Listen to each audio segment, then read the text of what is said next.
Welcome to the Out There channel, live stream 246. We got Robert with us. Just going to cue the intro. I'll be with you in a minute. Should have muted you.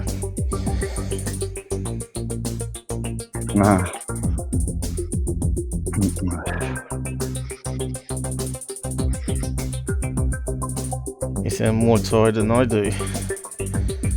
I was just getting into the ready to sleep mode because it's been hot all night and it's just cooled down now. Yeah, no.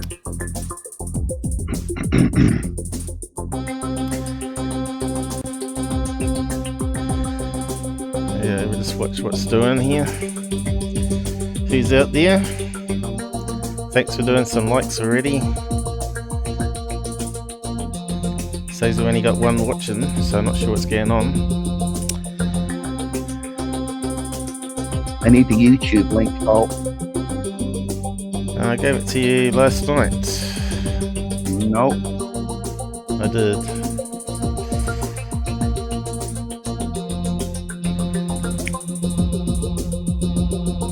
It's on Discord as well. I'm not on that at the moment. Yeah. Just post it here.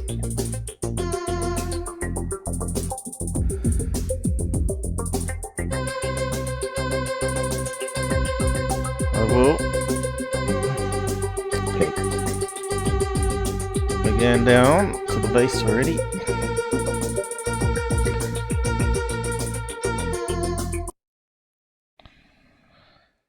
But the hello, good to be back already.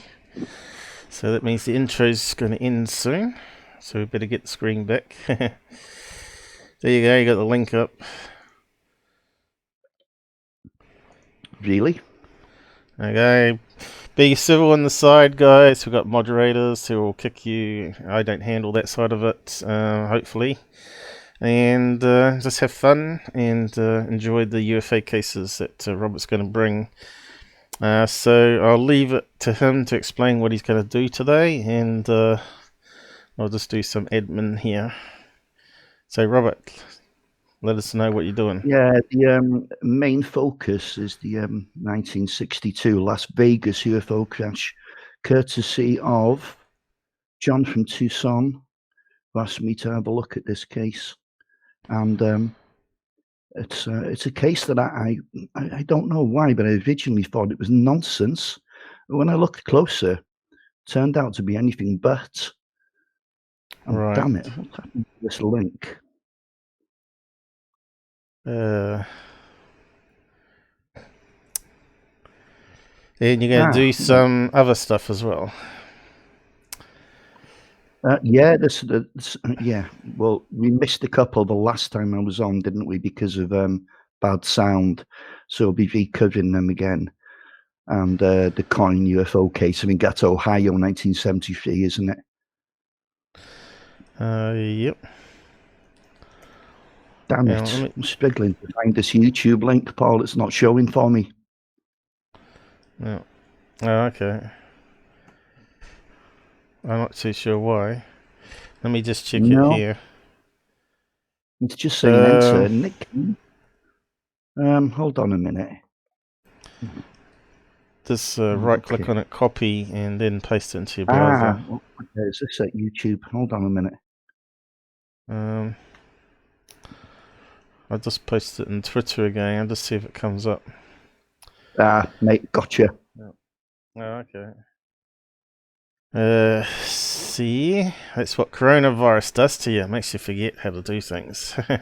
Jesus Christ, tell you. So, what was it like? What was it like having it? Well, we don't know. We don't know if it was that, Paul. That's the first thing. Let's get that clear, yeah. But because I have seizures, and because I live on my own, I'm considered high risk, you see. So I'm assigned a health worker, well, two of them actually. One's a CPN, and I'm not really sure about the qualifications of the other one. And one was a little bit skeptical because I was vomiting as well, you see. but it was the coughing that induced the vomiting, if you see what I mean. The other one, the CPN, she was absolutely convinced I had it. But anyway, I was told to self-isolate. And, Well, you said you couldn't breathe, so I think that's a good sign that you had it for me. That was the first symptom, Paul. Yeah, the that's cough right. didn't come in till about the third day. Right. That sounds about right, though, isn't that what people are saying? Mm-hmm. No runny nose, like a normal flu. Yeah, but I'll tell you the most scary part of it now. It was like day 5, day 6. Yes, and I woke up and I felt a hell of a lot better, you know. And I thought, whatever this is, I've cracked it now. I'll be fine. So I went to bed that night, and it was a horrible, restless sleep. I wasn't really sure if I was sleeping or not. And I woke up, and oh my God, it was like times 10. It was like times 10. And I was thinking then, I was sitting down, I was shitting blue lights, to be honest. But because I was boiling hot, and yet I was shivering. So there was a high temperature, there's no question about that. That my legs had gone to jelly. They weren't even my legs. I was staggering around the room trying to get to the toilet. That went on for 2 days. Then I slept 14 hours, woke up and felt fine. And since then I've been okay. And I've been clear now for 10 days. And the CPN told me if once you're past a week feeling okay, you're generally safe then. So yeah. But I don't know what it was. But very suspicious, and it is on our island, unfortunately. The reason being, so many people got holiday homes here. They've all been flocking here to quarantine on Anglesey, and they've brought it here with them, haven't they? So I know for a fact from the health workers that I'm with that Ysbyty Gwynedd, which is our local hospital 20 miles away, has got plenty of coronavirus people there. Yeah, we got 4 dead in New Zealand now. Four Four? dead. And well, your country's done a fantastic job of containing it, to be honest. Well, I think she could have closed the borders at the same time as Trump did, and not even had to close down the country. But but closing it down for 4 weeks, it's going to kill the businesses, especially the small ones.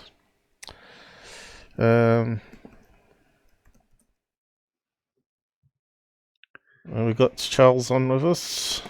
Yeah, Charles has just come on. Glad your mother-in-law got better, Charles, really am. It's been a hell of a scare at that age. She was in the 90s too, so she survived it after 7 weeks. It's not like a normal flu, this one. It's actually a SARS. It just goes for your lungs and tries to destroy your lungs. Well, SARS and MERS were both coronaviruses. Coronaviruses aren't new. The first one hit in the 60s. Well, corona's not new. They knew it was in bats in America. On that 2003. Or sooner, probably even. And they knew it wasn't jumping across species at that time. So something's happened in the time being. Someone's done something to it to make it jump across from animal to human. That's my gut feeling. Yeah, I know. Well, is it Wuhan or Wuhan? The place Wuhan. where it first broke out. There's a big bio lab there now. That's bit suspicious, isn't it? It's a bit suspicious. It's not conspiracy theory. I mean, there's people going on about all kinds of things.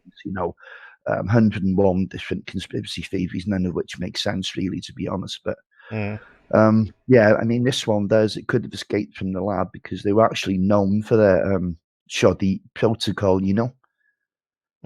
So I don't know. I really don't know. It's no time to go pointing the finger at anyone. None of us know for sure. Why were they mucking around with it? Yeah, it's suspicious. Well, why were they mucking around it in the first place is my question. They were. That's a fact. They were mucking around. And they shouldn't have been mucking around with anything like that. Yeah, but this is insidious. You know, they stopped the cruise ship called the Diamond Princess. It was running from Hong Kong to Japan, and there was an outbreak on board. So when they got to Japan, Japanese boarded the ship, tested everyone. There were 16 males tested positive, none of which had symptoms. Yeah. So it's lethal, but it's not so lethal that it can't be spread. Now, once you're dead, you can't spread it, can you? So something that kills you pretty quickly with a very rapid incubation time, and it's not going to be very effective as a virus, is it? So it can't spread once you're dead. Yeah, but If you're alive, you make sure you got the socializing. cure first, right? I find it a bit suspicious that the leaders and haven't even got it. You know, there's no mention that the leaders have got it and recovered or died from it or anything like that. Well, no, it nearly took our prime minister out, didn't it? Yeah, he's getting better there for a time. It looked like he was beating it, then it went second wave almost. You know, it come back for a second Yeah, go. exactly. Second wave, yeah. Well, he's out now. He's discharged now. All right. And he's quite fit because he bikes everywhere, doesn't he, for his age anyway? I know He plays good. He's a big, strong fella. He's my age. Well, he probably eats he's his egg older. and bacon, English breakfast. Hell yeah. Yeah. Oh, Boris, yeah. Yeah, you need that, especially when you get sick and can't eat. You need the extra padding. So here we got out on the side still. What I had, you could not eat on it. Don't even think about eating. It wasn't. Right. It wasn't. What is That it? They wasn't. say feed of flu and starve of virus. So is that the terminology there? Wasn't. You couldn't even have a beer to make you feel better. The body wasn't having it. You know, it should reject. Someone drove to Cornwall to go fishing.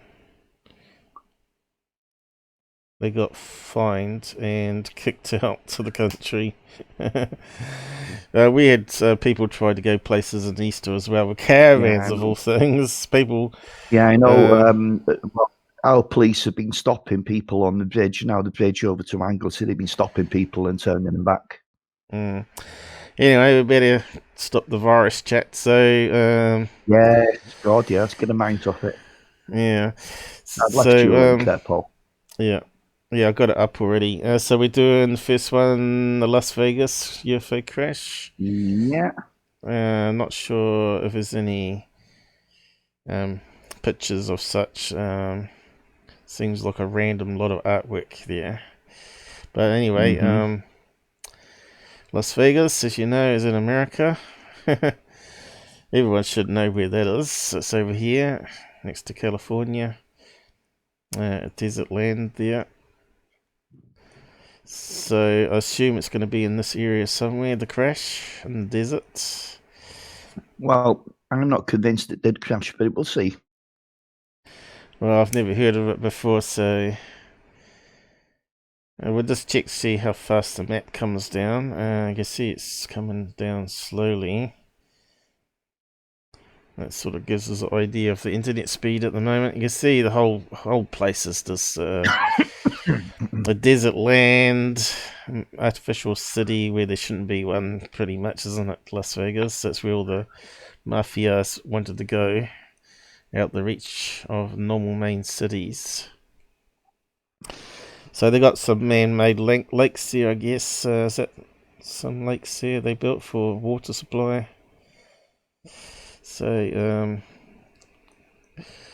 let's get on with the reader, I guess. What do we got here? Strange case of Las Vegas. Let's see if it works anyway. I'll just read it out normally there. The strange case of the Las Vegas UFO crash. UFO. Okay, looks like it's working alright. I know we did have some problems with the code on this page. So it's not letting me select it, is it? Try the first word.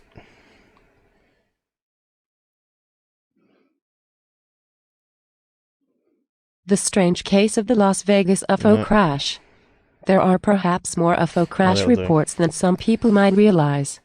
Far from being merely the realm of the famous Roswell, New Mexico crash, there have been a plethora of such incidents reported throughout history, and these are not always recorded out in the middle of nowhere, either. One rather obscure supposed UFO crash, considering its location, is the time one apparently exploded and crashed right on the fringes of the neon-studded gambling capital of the world, Las Vegas. The whole odd affair actually began all the way across the country over in Oneida, New York, where on April 18, 1962 military radar stations began picking up an anomalous object that seemed to be moving west rapidly. As it did so, there began a series of reports marking its progress, as panicked witnesses from across the country saw what looked like a glowing red ball or flaming sword that was at times bright enough to make night seem like day. These reports came on from several states along its trajectory, including Colorado, Kansas, Arizona, and most remarkably of all in Eureka, Utah, where there would be a report that it had actually landed and caused massive electrical disruptions before taking to the sky again. Throughout all of this, the object was reportedly as largely completely silent, and there was such a deluge of calls to authorities that fighter jets were even scrambled and put on alert at Luke Air Force Base, in Arizona. The object headed towards Nevada, where it continued to be seen by hundreds of people as it approached Reno, then was witnessed to make a turn to head in the direction of Las Vegas, and this is where things would get even stranger. There was reportedly heard an enormous rumbling and then a thunderous boom and blinding flash of light, after which the object vanished both visually and off of radar somewhere over Nellis Air Force Base, right out in the Badlands just past the lights of Las Vegas. Las Vegas. The sheriff's office for Clark County, Nevada, was apparently so flooded by calls from terrified. Yep. Yeah, don't bleed out too much. Yeah, so it's quite an incident, isn't it? And there was actually thousands of witnesses to this. Even though Blue Book claimed it was a radar-only event. And that just shows you what a dog and pony show they are. So it went from Arizona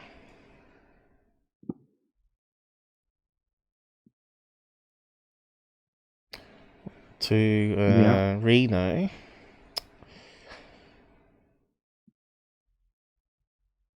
But it said New York there at some stage, so sort of. Yeah. It covered a fair distance, you know. But this was right across the states. We worked out how long it would take to travel by air on supersonic. I think it was 1 hour, go from one side of America to the other. At Mach 5, I think it was it? Yeah, of course, the official explanation was a meteor. Right. Well, they do go quite fast. Oh, yeah. So, Reno. And then you got Nevada. Nellis Base. How do you spell that? Nellis Air Force Base. It's funny how it went to the Air Force Base there, though. Does it mean it's related to what they were doing? So it went down there. It almost sounds like the Phoenix Lights again, because that's the route. Wasn't it almost the route that they did? Well, yeah, okay. There's a big difference. This was traveling extremely quickly. With the Phoenix Lights, the craft traveling extremely slowly. So yeah, it went from Arizona down here up to Reno and then to Las Vegas. So it sort of went all over the place. Yeah, I know. This is it's not a straight line, is it? So that for me rules out meteor. Yeah, doesn't make sense. And it's not New just York. That witness said it was changing altitude.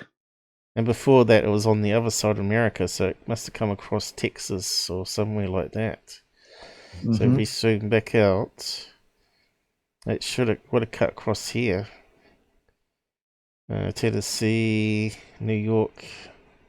It's further up still, isn't it? New York. Where's New York? What can I see? New York. Up here. So it went all the way from over there. So what if maybe cut across Kentucky, Nebraska, come over this way. Kansas, Missouri. Could have come in that sort of line that way. Certainly strange direction. Wouldn't be a meteorite, no. So, moving on. Yeah. The sheriff's office for Clark County, Nevada, was apparently so flooded by calls from terrified residents who had heard the boom that it was thought that there had been an explosion and that perhaps an aircraft had gone down. A sheriff's search party was sent out to the area that the object was last seen, yet there could be found no sign of a downed aircraft, and there were furthermore no reports of a missing aircraft from any airports in the region. Considering this, it was assumed that what had been seen was a meteor that had exploded in midair, and the military was quick to use this explanation as well. There was only a single newspaper article related to the odd incident at the time, which appeared the next day in the Las Vegas Sun with the headline, "Brilliant Red Explosion Flares in Las Vegas Sky," and for the most part everyone just sort of forgot about it. Despite the fact that thousands of people across the country had seen the mysterious object and several hundreds had heard the massive explosion, it seemed the meteor explanation was good enough. Case closed. Or so it seemed. It would not be until decades later that anyone would blow the dust off the case, when UFO researcher Kevin Randle began snooping around for more information in military reports and declassified reports from the Air Force's Project Blue Book UFO investigation. And he also went about interviewing numerous witnesses to the events in order to shed more light on what happened on that evening, Let me know when you want which it would all stopped. be covered in his book, A History of UFO Crashes. What Randall would manage to uncover would begin to paint a picture of something perhaps quite a bit stranger than a meteor, and which the military quite possibly knows more about than it is letting on. Even a casual... Yep. Yeah. Cheers. Yeah, see, the problem with this, it happened in 1962. And at the time, the head of Blue Book was a guy called Bob Friend. And he was a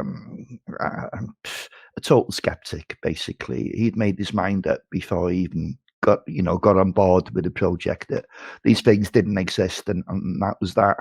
Now, if this was investigated by Blue Book maybe 10 years earlier, when Edward Ruppelt was there, it would have been a different story. We might have found out a little bit more about the case. But anyway, fortunately, Kevin Randle decided to take a dive into the case and interviewed some of the still alive witnesses. So we do know a bit about it. Mm-hmm.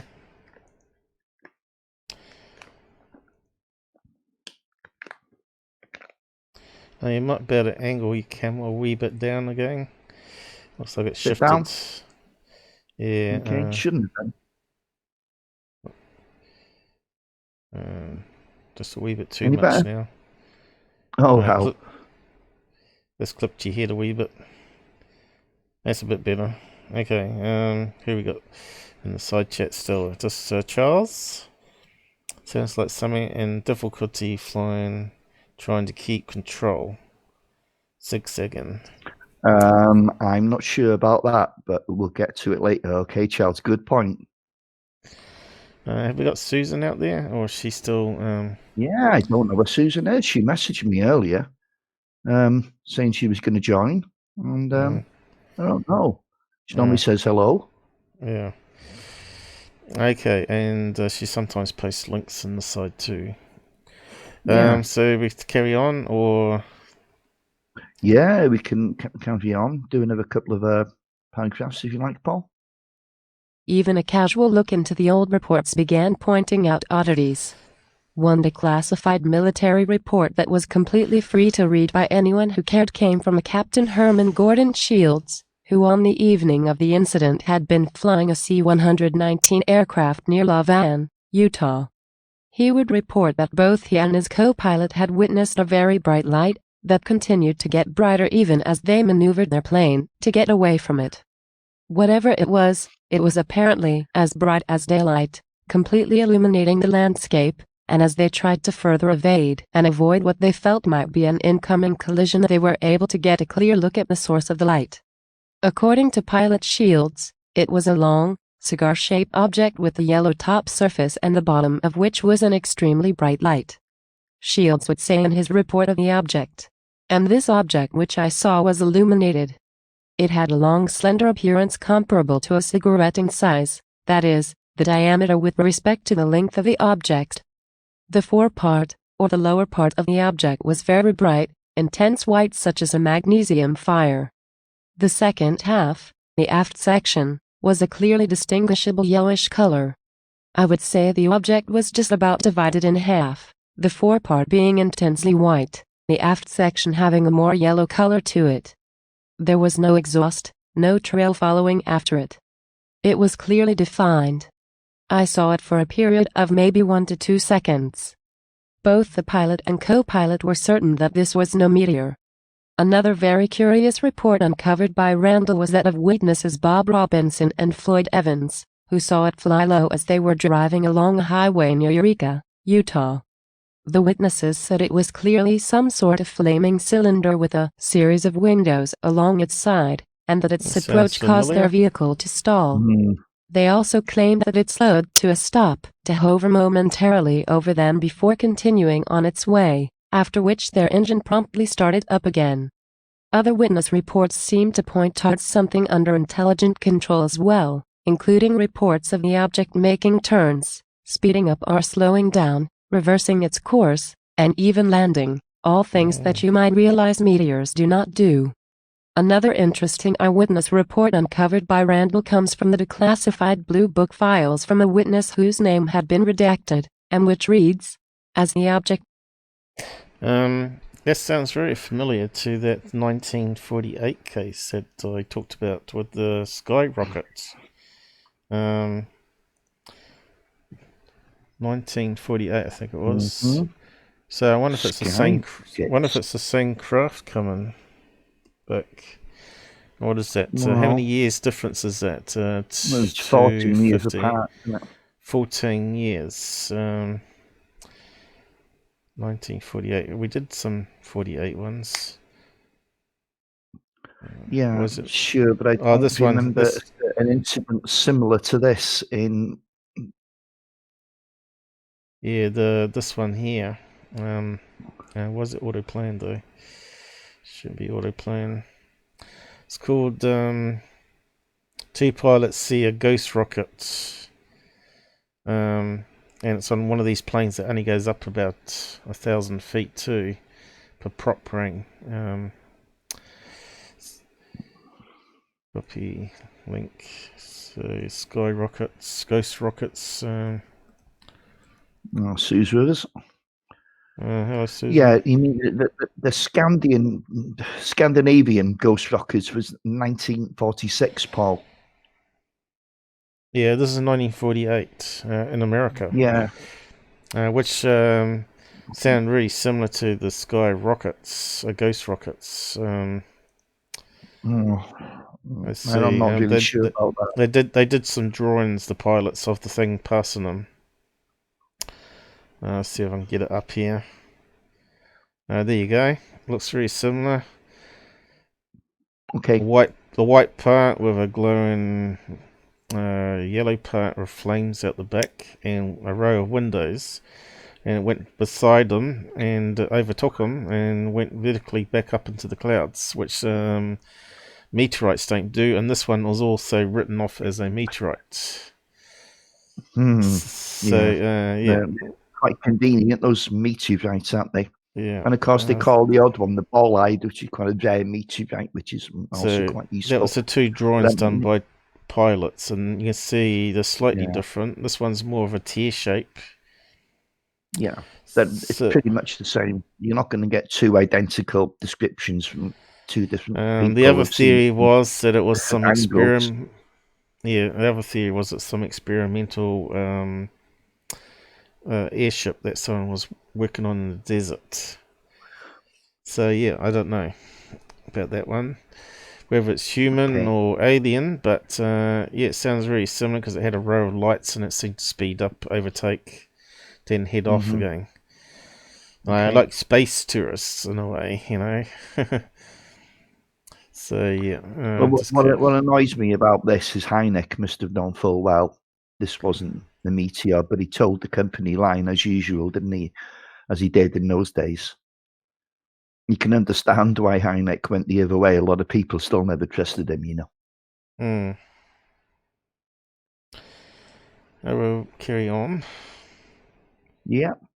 What does Susan have to say? Sorry, I'm late. She must be having dinner. What is the time over there at the moment? It's about 6 p.m., is it? As the object passed over Robinson, Utah, it slowed down in the air, and after a gasping sound was heard, the object spurted ahead again. After this procedure was repeated 3 or 4 times, the object arched over and began descending to Earth, after which the object turned bluish color and then burned out or went dark. After the object began to slow down, it began to wobble or flshtail in its path. Military reports also showed some other intriguing details surrounding the case. Yeah. It would turn out that not only had there been significant military activity in the area of Nellis Air Force Base after the explosion, including the scrambling of jets, but investigator Douglas Crouch, from Hill Air Force Base, would interview many witnesses and officially state that he did not believe the object seemed to be a meteor. Crouch would also confirm that there had been no military tests in the area at the time, nor any unusual atmospheric phenomena on the night in question, and additionally no aircraft in the area that could have caused the disturbances. Far from the official government's stance that this was a meteor, Crouch would clearly state that no explanation has been developed for the brilliant illumination of the area, the object itself, or the explosion. Another detail that seems to not fully line up is that Air Force investigation reports state that an... It'll repeat the same sentence once we stop at halfway. Yeah, don't select too much. Just read until you say stop. Okay. Yeah. It's the easiest. Instead of me trying to scrap the whole page, you'll remember where it left off. It seems to be working on this all right. So yeah, what are you going to say? I've forgotten now. Well, remember it, old man. Yeah, you'll have to scroll back up. I've seen something. It doesn't matter. Object seen. Yeah, absolutely. Yeah, this bright illumination. That's another thing that you won't actually get from any kind of meteor, not turning night into day like that. It's and also it's disappeared with that bang. It's disappeared off radar and it's disappeared from sight. So I don't think it crashed at all. I think they went looking for it. They found nothing because there was nothing there. But how often do we hear that? 1 minute it's there, and then boom, flashlight, it's gone. It kind of things of interdimensional, overdimensional, doesn't it? Yep. It's slipping in and out at will. Well, it's stage jumping, as we call it from sci-fi. But why would they suddenly pass over? Just have a flyover, then jump back to their own dimension? Well, maybe they did. Maybe they did. What happened in between? Maybe why? Okay, what happened between New York? What happened between New York and Arizona, though? Did they drop off people, pick up people, and then fly over and then disappear on the other cities? Bit like Phoenix Lights, right? Which we knew one was a cover-up flares drop on for the main thing, which flew over and blocked out starlight. Well, I mean, the flares were dropped 2 hours before the sightings began. So, do you know what I mean? And it was seen across the whole range of places, wasn't it? Yeah. And of course, there was an anniversary not too long ago of the Phoenix Lights. Well, it was 1997, so not sure about that. Yeah, it was. Happened in March, wasn't it? So just carry on. Another detail that seems to not fully line up is that Air Force investigation reports state that an orange, glowing object in Eureka, Utah, was so low and bright that it actually knocked out photoelectric cells in the area. There was plenty of other evidence offered up by Randall that did not fit into the meteor theory either, such as that the directions of the various reports across states often described it going in a different direction. The speed was too slow to be that of a meteor, and on many occasions it was far too low to be a meteor, often wildly changing altitude in mid-course. Also, the official reports show that fighter jets had indeed been scrambled in response to the event, so would they do that for a simple meteor? Regardless, a follow-up investigation made by J. Allen Hynek and Lieutenant Colonel Robert Friend would come to the conclusion that the object had been a rare type of bright meteor called a bolide, and Friend would say of this. This investigation was completed in one full day, and it was concluded that the object was a bolide. An attempt was made to locate the object, but this effort failed due to the general nature of the data. Further study of this sighting indicates that the meteor probably struck in the area of the Wasatch National Forest. However, the Air Force has made no further attempts to recover it. One day to come up with that. It wasn't there. So, a bolide. How'd you spell it? Bolide, yeah. It's just a rare type that's the thing they said happened in UK last year, wasn't it? That's the terminology they used for it. And we got some pictures here. What's the explanation for it? A bollard Italian missile, extremely bright meteorite, especially a Greek. It means missile. Extremely bright meteorite, especially one that explodes in the atmosphere. So that's the same as the Russian one, right? So it certainly didn't do that. You mean Tuguska? Yeah. No, the Russian one that happened. No, the Russian one that happened a few years ago. In astronomy, it refers to the bright as the full moon. So this sounded like it was brighter, though. These pictures we got here look like very white, not yellow. And I know some do enter and then skim the atmosphere and then pop straight out into space again. But yeah, like bolide ones. Yeah, but how can it go from Arizona to all those different cities and back to the same direction it come from? It's zigzagging and it's changing altitude. No, it can't be a bollard. No. It was a pretty lame excuse, that, but that's all you'd expect from Hynek and Bob Friend at that time. Let's see, we got some other pictures here. Well, it does sort of have a yellow trail, but the pilot said in that report that they saw no typical contrail that you'd get. They simply said it was glowing. Well, that does look like it's giving off a vapor trail, burning up as it's coming into the atmosphere. There's a good one there. These are black contrail, because that's in the morning, early morning. So, yeah. A lot of pictures here. What was the other thing? So that should really have a bullshit stamp, shouldn't it? Yeah. So we should put a bullshit on that one there. That should be. Oh, good God, man! It's awful. Bullshit. Bullshit explanation. So let's carry on. Yeah. One day to come up with that, and that seemed to be the end of it as far as the Air Force was concerned. But there were also some ominous hints of a cover-up found speckled throughout these files that did not add up. Randall noticed that Nellis Air Force Base first labeled the object as unidentified, but it was later changed to insufficient data for scientific analysis without further explanation. Perhaps even weirder is the assertion in the report that no visual was made of the object captured on radar, despite the fact that there were literally thousands of reports made to police of people seeing this thing. It was also found that the Air Force reports were intentionally and deceptively dated to make it seem as if the Utah accounts and Nevada accounts had happened on different days, possibly to make them seem like two separate events and throw off anyone snooping around. Randall says of this, "The reports, as filed in Project Blue Book, were deceptively dated. The Utah case had a time logged in Zulu, or Greenwich Mean Time, which means it was advanced at that time of the year by 6 hours.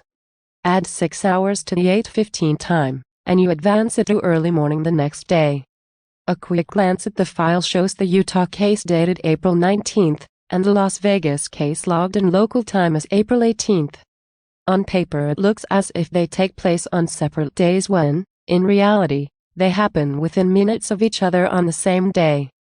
There were also inconsistencies throughout, such as the files at Cheers. Yeah, so that's an interesting one. That was a little trick that Blue Book used quite often. Insufficient data. Okay, so what exactly is that? You've got radar evidence, you've got pilot evidence, you've got thousands of people on the ground, witnesses. So how is that insufficient data? Someone explain that one to me, please. They didn't have the internet back then fully. Come on. It's not like information. Yeah, I suppose we're more of but we're more of an information technology society now. Back then, everything was from papers and telephone. But you're missing the point. You see, insufficient data was a nice way of not saying it was a UFO or unexplained, which goes down as a UFO then. So insufficient data was convenient if you didn't like a case. Yeah. So who we got with us? Susan Shelley. Yeah. How's it going, Shelley? We've let Shelley back into the group again, so she's joining us on the side chats. Okay, so was there anything else you wanted to say there before we carry on? No, you can carry on with that now. There were also inconsistencies throughout, such as the files at differing points claiming that the object was a weather balloon or a U-2 spy plane, before coming back to meteors again, almost as if they couldn't decide which explanation to go with. It must also be remembered that at the time U-2 seconds and balloons were tracked very carefully and there were none scheduled to be in the area at the time of the events. Much of this suggested to Randall that the military was being misleading at best, and downright lying at worst in an effort to muddy the waters and promote a mundane, palatable explanation. Randall believes that this was no meteor or balloon or conventional aircraft, and that somewhere out there in the desert outside of Las Vegas an alien craft of some sort crashed and is being covered up. He says of this in his book, "It is a case that demonstrates the Air Force's policy of explaining UFO sightings, even if they have..." I'm not too sure about another thing they used to do, Blue Book as well. And there's some basis to this. They were redacting the names of the witnesses. Now, of course, when the Blue Book papers were made public, it was then impossible to look back at the case, or very difficult to look back at the case, because you didn't know who the witnesses were, because the names were redacted, you see. So you couldn't re-interview them. If you were a UFO investigator, you couldn't re-interview them because their names didn't exist. So basically, you had to get out the area and start asking questions. And hey, anybody see this case? You know anyone who's seen this? So it makes it a whole lot more difficult. So that was another little trick they used to use to cover things up. Right. Yep. And of course, probably not call it UFO, so you can't search for it. They probably have some other name for it, not even UAP. They probably call it something totally different. Probably whatever, aerial reconnaissance phenomenon or some strange thing they'd have for it. So it can't be found for freedom of information. I don't know. I think it was James Ruppelt in 1952 that coined the phrase UFO. Up until then, everything was known as flying saucer. If you like, Well, who coined EBB? Was that Hynek? EB? Oh, I have no idea. EBE. Yeah, I mean, that's much more modern. Extraterrestrial biological entity, I think you mean, yeah? Yeah, I'm just wondering if someone found it in a FOIA request by accident, and wondered what it meant. Because that's what I mean. Like they would use these code words or abbreviations. Unless it's used in public, you wouldn't know to request information on EBE, would you? That's what I'm saying. So that's another way in hiding. Oh no, you have to be quite accurate in your demands if you fill in a FOIA request. From what I've seen with Black Vault, anyway. Yeah. So Black Vault's it's a lot of trial and error with that kind of thing. If you try to do it yourself, I think you're going to fail the first few times at least. Unless you had someone on your side. Black Vault is the guy that runs a UFO channel. Is it a UFO channel? He's got a UFO channel now. Yeah, but what do you call Black Vault a UFO channel? Is what I'm saying. Would you call it more of a government secret release channel? Well, his number one thing is UFOs, but he also covers all kinds of things like MK Ultra, the Kennedy assassination. All kinds of things. But he's the expert on the FOIA stuff. Yes, he is. That's what I'm trying to say to people out there. So you need to follow him because he gets all the leaks and stuff. And although he can be very long-winded when he tries to break down the reports for everybody, and it can be a bit tedious at sometimes. It's not everyone's cup of tea, but it's his job to break it down as best he can. Yeah. We know that with certain channels' fan followers that can only have attention span of 10 minutes and then they're gone.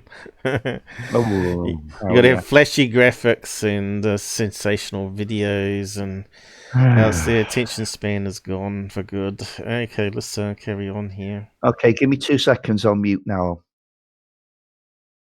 You want 2 seconds? You want me to carry on reading it though? Yeah. Do we carry on or not? He didn't say whether to carry on. Well, we'll just wait for him to get back. So, what can we do? We could shoot a laser beam at his chat box there and set it on fire while we wait for him.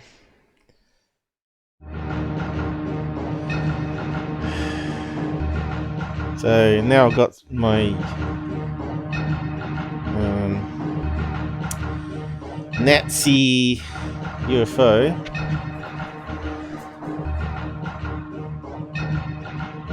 Let's see how long it takes to get to him.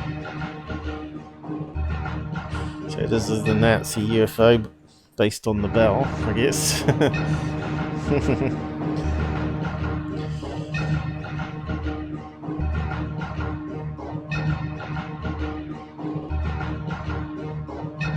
And it's got the Terminator type music there. According to Bill Kilper.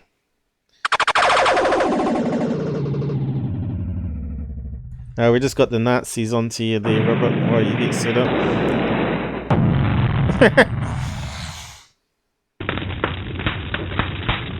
That's for having to go to the toilet. There you go. That was a bit of fun. So you're back with us yet? Yes, of course. So you just had the Nazis shoot a laser beam at you while you're gone. So we'll just carry on then.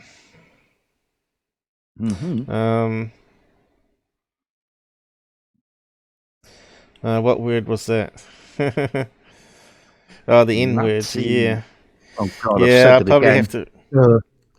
Yeah, well, we can't put up with the stupid Google bot rules, can we? We just have to get it requested for unlimited after. Yeah, that's what started all this problem in the first place. Was what's that guy, PewDiePie, doing his N sketch, and the Jays got all upset in America and wanted it taken down and pulled all the funding for ads. It is a case that demonstrates the Air Force's policy of explaining UFO sightings, even if they have to change dates to make the explanations work. It shows that the Air Force would lie to the public about the UFO situation. and it shows that Air Force investigators, when handed a solution, wouldn't ask the basic questions. They accepted the solution quickly. This also reveals that the Air Force was not interested in investigation or solving riddles. They were interested in clearing cases, slapping a label on them and letting it go at that. They ignored the information that didn't fit with the bullet theory. Something extremely extraordinary happened on the night of April 18, 1962. The Air Force offered a series of explanations ignoring the facts. But the witnesses who were there know the truth. They saw something from outer space, and it was not a meteor. It was a craft from another world. We are ultimately left to wonder just what happened out there on that night back in 1962. Was this just a meteor, or was something more mysterious going on? If so, what could it have been? Did a UFO actually crash right outside of Las Vegas, perhaps, as some conspiracies say, because it was actually engaged and shot down by the fighter jets that had been scrambled? Did the government willingly cover it all up? In the end, there is no evidence at all to fall back on either way, and that time a UFO supposedly exploded out into the Las Vegas desert will likely remain for some time to come. That's it? Yeah, not convinced it crashed at all. No. But anyway, we're going to spend a little longer on this case because it's a good one. Right. I do have a conclusion. God, the sun's streaming through the bedroom here. It's already starting to warm up. Yeah. It's quite warm here now. 26 Celsius already. 26 there. Okay. But, oh, hell. Yeah, it's 15 centigrade outside here, and it's like coming up to 22:11, so that's pretty good around here, you know? Really? That's meant yeah, to be summer temperature. That's what we get for winter over here. Yeah, but come on. It was about 10 degrees more earlier. It's like you're near the coast, so you get the cold breeze coming through. Well, we are here, yeah. We're right on the coast. We're an island. Well, an island off an island. Okay, this is Kevin Randall, and you can see here the difficulties he had when he tried to investigate this case. What's Charles saying here? What's Charles saying? If it was a meteor, after all this time, surely some kind of massive crater crash site. Not if it exploded like the Russian one. It ended up being little pebbles in a lake that they went diving for, because the rock pieces actually sold for. Yeah, the rock pieces sell for quite a lot of money, especially to research and museums and stuff. Yeah. And collectors, of course.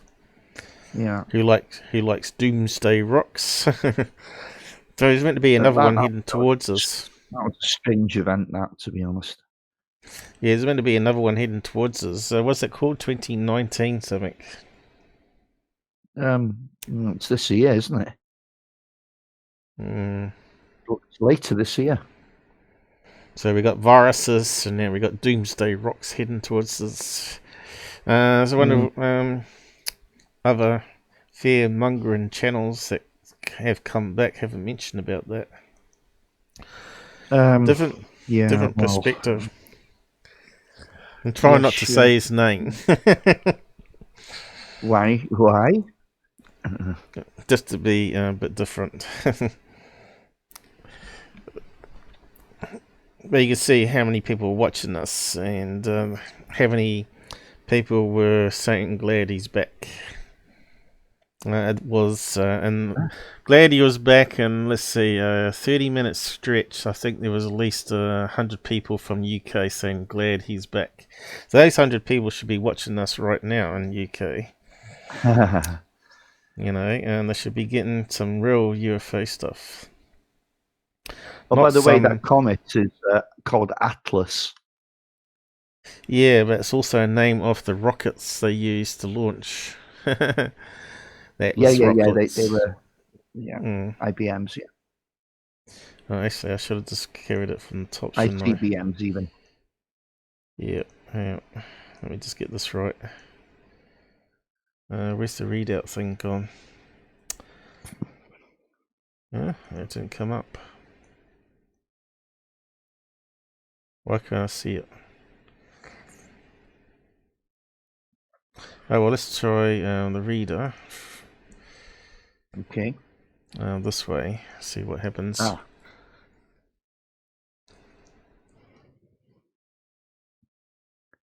Might go wrong. Let's see.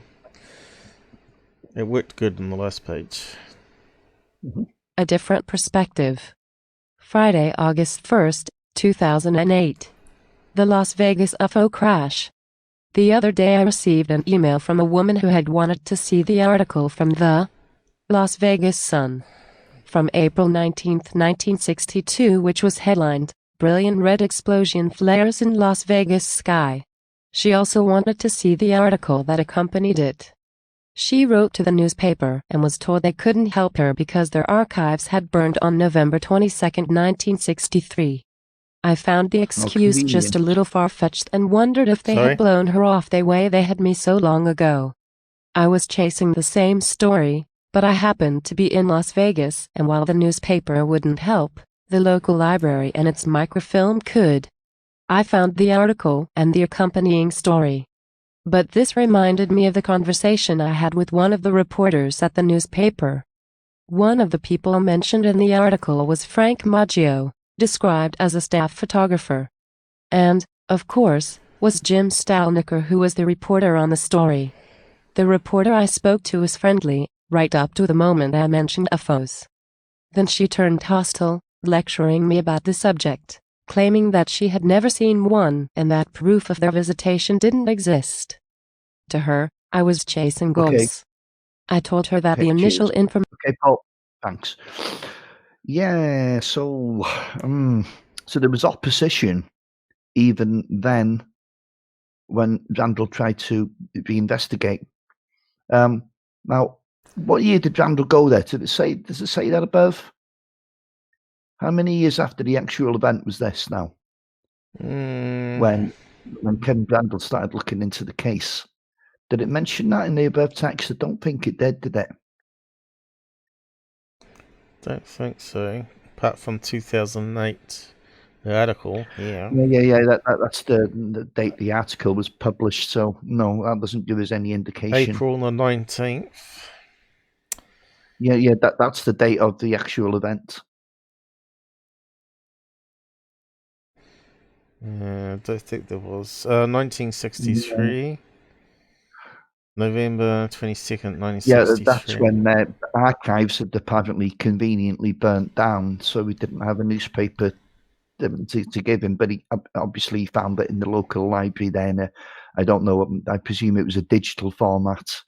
So I'm thinking this is a long time after. Let's see, micro niche, or whatever they call it. Well, there's that, like, microscopic negative. They photograph all the pages, and then there's file it away as reference. Need those big displays with the magnifiers to be able to read it again, and they slide it through the bit like a film. Each page. I don't know if they've digitized all those nowadays. I think Google was trying to do quite a lot of them and bring it online. But then they stopped them from doing that for copyright reasons. So again, a lot of information is probably out there that we could have got access to by now if we didn't have copyright, which is always the problem. You know, how much should a person make from it versus how much information should be free to everybody. And searchable. Everything should be searchable. Well, I don't think ufology is for sale. And that's my personal opinion, you know? Yeah. I think the book writers, fair enough, they should get paid because they go and do the research and they put it all together into a nice historic, orderly fashion with the data and all that sort of stuff. But that information should be free after a certain point, is what I'm saying. I mean, generally it's. I mean, quite often Randall has talked about the case openly before his books even, been on the shelves. So that's fair. But of course, if you want the fine detail, then you have to buy the book. That's fair enough. I've got no issue with that. Maybe they need to work out how to do copyright better. And maybe it should be like a world fund where the libraries can use it, but they pay into a fund which gets paid out based on how many searches people are searching and reading that material that's been scanned, because they can keep track of what people are looking, so they know who should be getting paid out from the fund, And there's got to be better ways of doing things than copyright and legal system and all that sort of nonsense that we suffer now. So what have we got on the side here? Shirley, same event, 2 years different, she's saying. Same BS story you get from the veterans when you get old records. Yeah, they claimed it was lost in a fire, but that sounded a very unlikely explanation. It did to Randall as well. Anyways, roll on with this then. Yeah. I told her that the initial information had come from her newspaper, and she said, "It's all hearsay. You can't believe anything you read in the newspaper." Let's stop for a moment and look at that. A reporter for the newspaper just told me that you couldn't believe anything you read in the newspaper. I thought that was a strange attitude for a reporter, and if I had a subscription I would have cancelled it right then, citing as the reason that one of their reporters had told me I couldn't believe anything printed in their newspaper. But, since I knew that one of the witnesses, Frank Maggio, worked for the newspaper, I asked about him.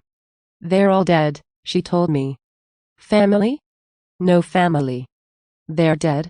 This, I believe, could be called the classical dead end, if I wanted to make light of it. But since she was hostile and lying to me, I hung up and then looked in the Las Vegas telephone book. I found no listing for Frank Maggio, but did find one for a Maggio photo lab. Thinking it had to be the same guy, I called. It was. He couldn't remember anything about the sighting that wasn't in the newspaper story. He had said that it was a tremendous flaming sword. There was a series of bright explosions that broke up the trail across the sky, and that it had vanished east of Las Vegas. Over the next few weeks, I talked to 20 or 30 people who had seen something that night, read the Project Blue Book files on it, and although there had been a rumor that nothing about this event was printed in the newspapers, I found many articles about it. The object, whatever it was, had been seen as it crossed the United States from east to west, was tracked by radar, and seemed to make a looping turn over Reno so that it was heading to the south and then east when it appeared in the Las Vegas sky. Those watching it lost sight of it out near Mesquite, which is on the Nevada-Utah border. The story is quite complex, and I have done a long write-up about it in A History of UFO Crashes, for those who wish more information. But the point here is that sometimes those with the information just don't want to be bothered with supplying it. That's why I have put the entire newspaper article here, for those who might want to see it and can't to Las Vegas to look it up for themselves. The article follows. 11 comments. Said. Yeah. An oddity. So, in his book, he devoted 16 pages to it and covered it quite well, but he didn't write an entire book not on this particular event. It was one of many alleged UFO crashes, and that's what he is. He's the crash retrieval guy, isn't he? I don't know if you can read that or not. It's pretty bad. Yeah, he's one of the. Oh, you can. He's one of the original Roswell researchers. I think most people know that now if they've been in this game for a while, anyway. Yeah, I'm not sure we can open it. No, it hasn't got a magnifier. Okay, so probably much finished with that case now, are we? No, we're not. We're not, because this is the bit that sold it for me, Paul. I managed to dig this one out somehow from. I just thought at the time NICAP was still going in 1962. I just like to tell people out there before we continue that we've got monetization on the channel finally. So if you want to fund what me and Robert do here to cover internet costs, wear and tear, new gear, licenses especially, and yearly memberships for the tools that I use. Everything costs. So if you want to chip in there with a few bucks, you can now get super chat. Should be like a SS, or is it $2 signs? Super chat next to the happy face down on your comment. It doesn't show up on mine because I'm the host. by looks of it anyway. So yeah, you got another link for us here, have we? Yeah. This is the part of the case that sold it for me. That it was clearly under intelligent control. Oh. We got now Vincent joining us. He told his story Hi, Vince. Last weekend about possible alien abduction there.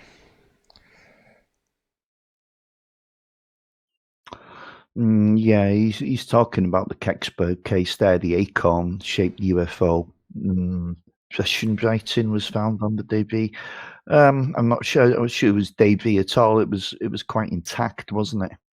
And yeah, the witnesses did see some kind of, but I don't know. The witnesses described the writing as hieroglyphic-like, not hieroglyphics, but similar to hieroglyphics. So Russian writing appearing as hieroglyphics. I don't know about that one, Vince, but interesting.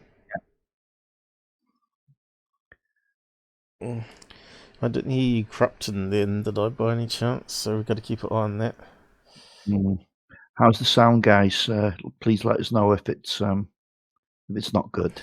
We'll just keep an eye on it because it's been pretty good lately. Sure. So we're going to have to read out this next one here.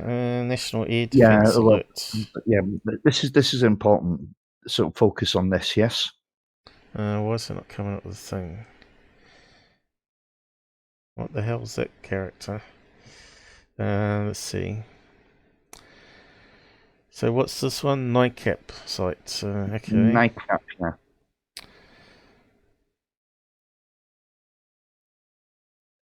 That's not the reader symbol.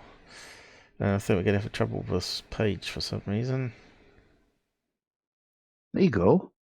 Where? I'm looking for the icon that you meant to click to read. I think maybe it's having trouble with this one. Let me just see. We just probably have to read it from the top. It's going to put other rubbish in, probably. The 8th of October 2006. Updated the 19th of February 2010. 78 new documents by Dan Wilson. The 11th of June 2010 Holloway paper. Fran Ridge. The Air Defense Command was alerted after the object was tracked by NORAD and ground witnesses as it traveled for 32 minutes from Oneida, New York across the Midwest, through Kansas and Colorado, Utah, and then disappeared from Nellis AFB radar at 10,000 feet. Jets had been scrambled from 2 locations. Power outages were reported and the object made a turn toward the east and landed. There is quite a bit of information from numerous sources concerning this major incident, including Project Blue Book documents, and now possible confirmation by Radar Magnetic. The case is also not explained in a BB monthly sighting listing for April 1962. It is very interesting that every one of these states except Utah has or was in the process of obtaining ICBM bases: New York, Plattsburgh AFB; Kansas, Forbes AFB; McConnell AFB; Utah, Minuteman Production at Air Force Plant 77 at Hill AFB; Idaho, Mountain Home AFB; Montana, Malmstrom AFB; New Mexico, Walker AFB; so Wyoming, Air Force bases. Warren AFB; Arizona, Davis Monthan AFB; California, Beale AFB. Don Berliner, Brad Sparks, Dan Wilson. Detailed reports. The Las Vegas UFO crash. Whoa. Okay, so it's overflown all these ICBM sites. Okay, coincidence? Highly unlikely. UFOs and nukes. UFOs and nukes again. Mm. That's why it's zigzagged So, over the country, you reckon? yeah. Mm. Do they have nukes in New York, though? It went over New York, didn't it? I don't think they got anything out But, that way, have they? I don't know. What's the closest? Let's have a look. Yeah, New York, Plattsburgh Air Force Base. Look, Paul. There you go. Where? Yeah. I can't see it. Oh, there. It's in the list there. Yep. New York, Plattsburgh Air Force Base. So they must have Yes, ICBMs in New York. All those sites other than Utah had ICBMs. So it went New York, Kansas, Utah. So if we look on the map here, zoom out a wee bit. Oh, we're going to lose the labels though. You stupid thing. Yeah, so we've got New York over here. I can't see it. It should be here. Yeah, it is. It would be damned if I can see it. New York there. New Hampshire. Yeah, so it flew there, then Kansas, was it? Kansas? Where's Kansas? Over here. So it flew in that direction there. Which is what I said at the start of the show. Pure guess. And then it went to Utah. So where's Utah on this map? Yeah, see that's the actually only state that didn't have ICBMs. There it is, there, right across. Flew. Yeah. And then it went to... What's after that? Air Force plants. Idaho. Yeah. Hill Air Force Base, Idaho. Where the hell's that one? Up there, so it's in that direction now. Okay. Where's Arizona coming to it? So it does look like it's going into a certain flight path then. What's the next one? Mexico? So then it's shot way down to New Mexico, is it? Well, New Mexico. I would have thought it would have gone from here to Reno. Which is on the bottom of the screen now. Then Las Vegas, then Arizona, because it seems to be in the right, directory. But it's gone from there. Well, not necessarily gone from there. They've just put it into a list, haven't they? So it's definitely gone all the way down to New Mexico, down to here. Yeah. Which is, if it's a meteorite, it's certainly a crazy one. Yeah. Well, it's not, is it? Yeah, we've sort of covered it on that one then. So, yeah, where do we go from here then? Well, that's it. So that ends a good case, but you can see now a possible motive if it was a UFO. Well, it is a UFO. I mean, no one's explained it. No one's unidentified, isn't it? So it's a UFO. Yep. Oh, NORAD, by the way, is, just in case people are wondering, is North American Aerospace Defense Command. It's a bit of a mouthful. You need to learn so many silly acronyms in this game. Yeah. Okay, then. Do you want to move on to the next case? I thought there was a redo case, isn't it? Yeah, because we're pretty... Didn't go down well last time, did it? With a bad sound. So back to Carlos Antonio de Los Santos. And this is... Charles wanted us to redo it because of the crackle that we had. Yeah. So we're heading off down here, was it? Where was it? Mexico. Down this way somewhere. Yeah, if you'd like to read that out, Paul, while I go to the toilet, please. Have I got a link? Yeah, I've just dropped it for you now. Oh, you didn't push enter. Well, it's a bit slow. Yeah, I did. Copy link address. Oops. Mute.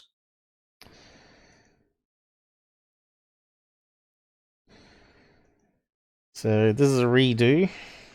Hopefully without any problems this time.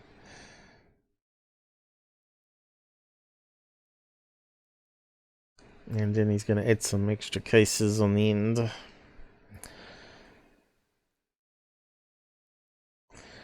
So I think we'll just try it with the reader from the top. Let's see how well it goes. Whoop, not that one.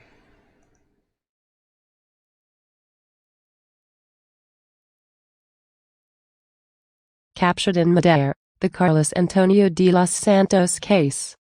Among the thousands of UFO reports gathered by investigators and civil or official agencies, perhaps the more compelling ones are those involving aviators, because it is generally assumed these highly trained individuals have observational skills above those of the average witness, and their long hours in the air have also exposed them to all sorts of atmospheric and natural phenomena. So when a pilot reports an anomalous object during a flight, there's a higher chance the case involves something beyond conventional explanations. Some of the most famous close encounter cases fall into this category. The dogfight over Tehran in 1976, Japan Airlines Flight 1628's encounter with a giant UFO over Anchorage in 1987, Captain Ray Bowyer's observation of an equally enormous object over the English Channel in 2007, etc. Leslie Kean's New York Times bestseller book is a great source of reference, filled with first-hand testimony of brave men who have not hesitated to put their career and reputation at stake. In order to reveal a truly disquieting truth, our skies are the domain of what sometimes appear to be mysterious craft under intelligent control, and these intelligences seem to be very interested in our own planes, which are clearly no match to their superior speed and high maneuverability.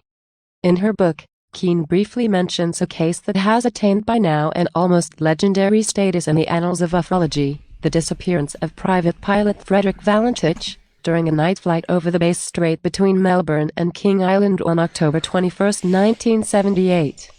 My good friend and colleague, Micah Hanks, has grown more interested over the years about Valentich and the circumstances surrounding his unresolved evanescence, and it's easy to see why.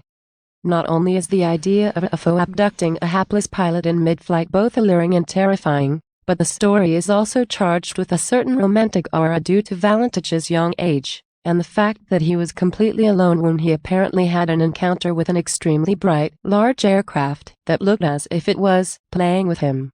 A game that, as far as we know, turned out to be fatal for the novice Australian pilot. A plaque commemorating Valentich's disappearance.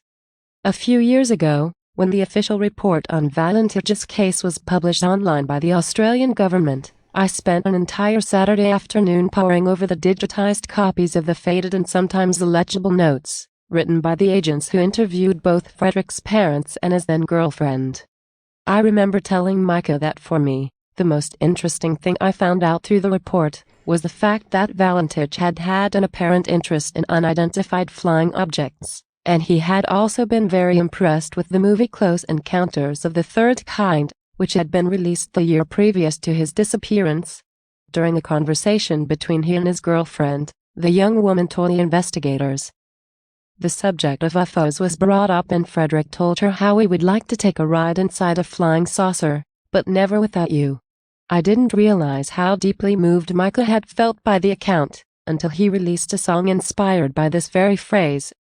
Yes, the Valentich's case remains interesting and worthy of further inquiry, despite some debunkers' attempts to downplay it. And yet I think there's an even more important close encounter case involving a pilot that hasn't gotten the level of attention it rightfully deserves, the harrowing story of Carlos Antonio de los Santos Montiel, a young Mexican pilot who once found himself at the complete control of 3 anomalous objects surrounding his aircraft. Unlike Valentich, however, Carlos returned from his face-to-face with the unknown to tell the tale. The encounter.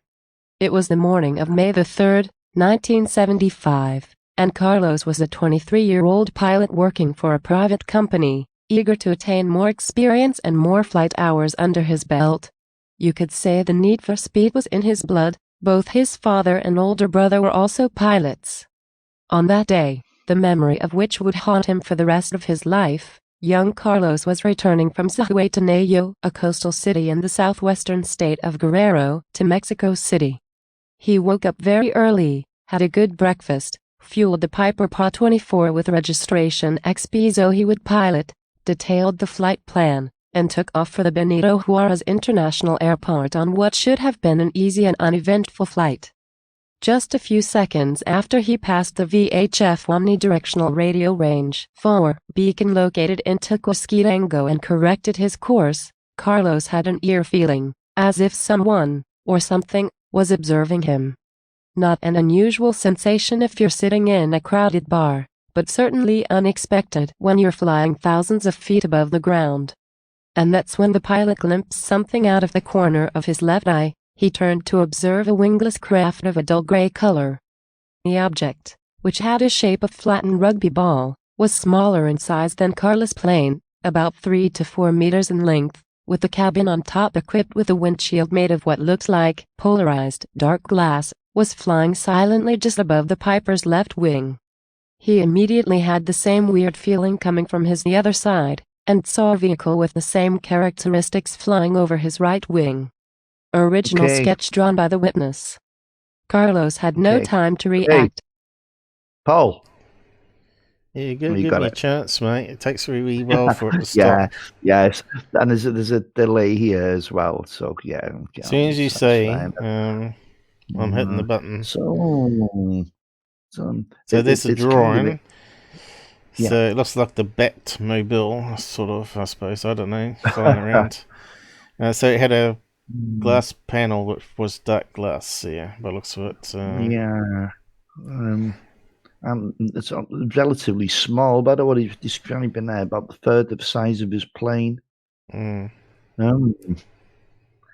So I don't know, dull grey colour. So this is quite similar to what Valentich described as well, isn't it? Similar. Yeah, I guess. But it was coming on from the top of him, so yeah. I think people from the coast saw something happening. Yeah. Oh, you mean with the Valentich case? Yes, there was. Yeah. There was eyewitness accounts of it. Yeah. Not sure if there's any eyewitness accounts to this one though. So what altitude was he flying at when this was 3 craft were flying next to him? It should have said that the altitude. I can't remember what type of aircraft it was again now. I'm not sure if there was. Just have a quick look at that. Hold on a minute. Yeah, I've got it here now. Reckons it's got one reference. Where is it then? It's further down. The gain in altitude. It doesn't look like it mentions any height information at all. Okay, so it was a Piper, the PA-24. Yeah. That's a relatively small aircraft. And there's a model of what he saw. Yeah. And I sort of pointed out it looks very similar to some of the patents that we had for American patents, which you can look up the episode here again. It's always good to go and reference the patents that look like UFOs. Doesn't mean they were working prototypes or anything, because a patent just is a patent, right? Someone has an idea. Have I spelled that right? So you can find out. Where's the patent one? I can't see it in the list. Avro car. But there was also the Avro saucer, which is that episode there. People know about the Avro car, but they don't know too much about the Avro saucer, that there apparently were blueprints for it. Where's the one? Patents. I must have spelled it wrong or something, have I? Let's see. Yeah, anyway, it's a relatively low speed, low altitude Patents. craft, you Is know, it I there? I'm not aircraft sure. even.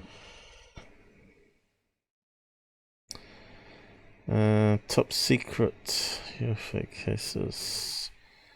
Oh, here we go. Americans rule declassified UFO patents. This one here. The thumbnail used here apparently is a Photoshop. I wasn't too sure at the time, because they did have some prototypes they built that were UFO shape with jet engines. US patents. I think there's 90 of them. But if you go into this one, we probably could find that one we're seeing, or the model there in the list. What you trying to find an explanation for the UFO? You mean? There's one possibility that it was experimental craft. Take into account there has to be 3 of them, though. It really sounds a little bit odd, you know, that these experimental craft would go mugging a little piper like that, you know.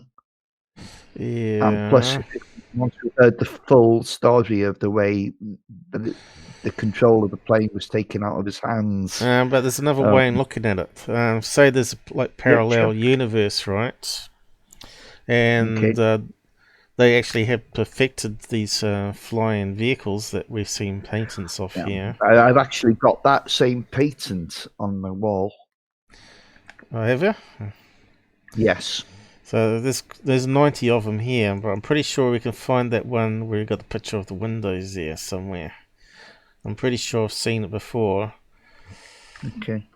But what could be is possibility is there's another planet like us, or several planets like us, in interdimensional plane, and somehow it breaks in from their time, from their membrane into ours for 15 minutes, because they might be like sky cops. That's Charlie. Charlie wants to join in the live stream. Why not? So this is a Photoshop, apparently. There was a jet here parked in the middle, and something else. I'll be honest now. I think the closest we've come to a flying saucer thing was the flapjack, the flying flapjack. Yeah, but if you look at these ones here, they got the little cabin on the back with the black windows. Yeah, I know. These are based. No. This is not. These aren't Avrocar. They're actually. No. It's got little suction jet things all around the outside. But I think it was like nuclear powered, you know. I'm pretty sure that's why we don't hear about it. But you can see it's got the little cabin on the back of it. These are based on blueprints on this one here, so they're actually before. If we go back, before or after, there we go. Well, I'll be honest, Paul, this is common sense now. If you've got a nuclear powered craft, you don't want that coming down on a populated area, dear. So you're going to fly it over desert regions until you know full well that it's safe to fly. That doesn't stack up to me, you know. The nuclear powered craft that was shaped like a flying saucer. I mean, there's nothing aerodynamic about saucer shaped anyway, is there? And I think these patents were well, don't forget fantasy, in my opinion. Don't forget, we're mentioning about parallel dimensions. They may have perfected fusion power, not fission power, which is safe.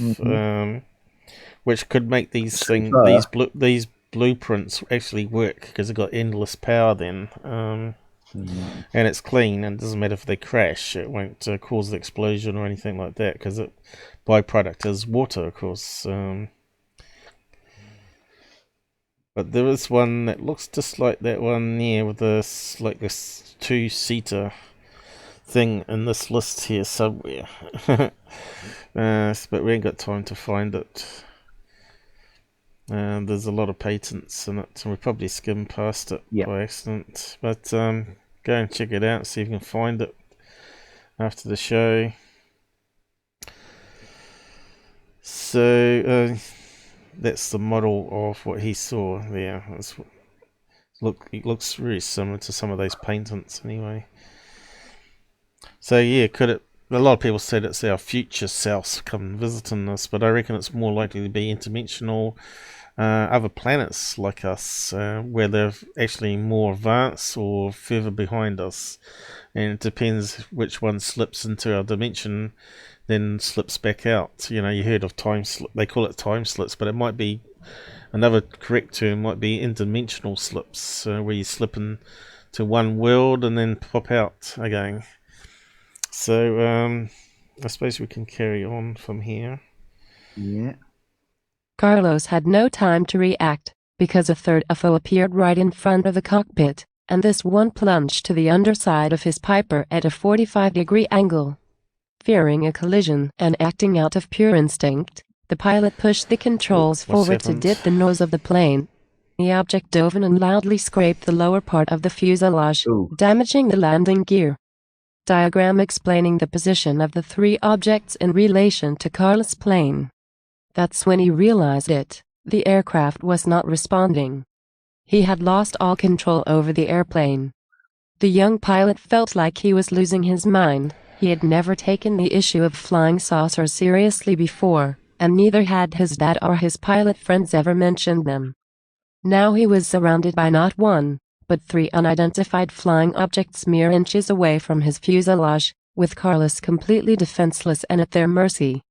It was as if some mysterious force or energy emanating from the objects was guiding the plane and keeping it on the air. In a rage, he frantically tried to ram the object to his right, but all his maneuvers were to no avail. The plane kept its original course, but it was gaining altitude, and Carlos Antonio feared that if it went any higher he would die because his cabin was not pressurized. A scale model of the objects that took over Carlos' plane. Crying, Carlos proceeded to do the only remaining. Yeah, what do you want? You want me to stop? Yeah, well, yeah, that's fine. So the main point of this is that the aircraft was taken out of his controls, isn't it? And it's gaining altitude, which must have been a concern because obviously if it wasn't a pressurized cabin, I can't see him being more than about 10,000 feet in a Piper, you know. I don't know. What altitude did they go? I don't know. You need the exact model, Paul. You don't want to pick on a modern one and get a false reading. Piper 19. What year was it? 78 I or think you need something. max altitude there, Paul. Max. Has it put max in?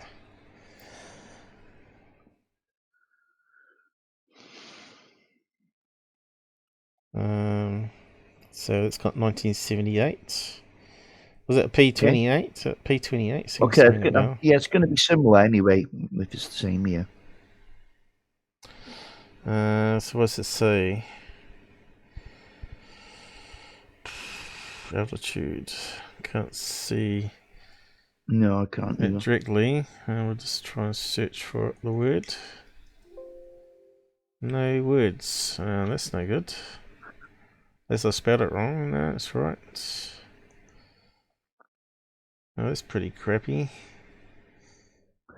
Got a lot of other stats there. Oh yeah, what else we got? The Wikipedia page is no good then.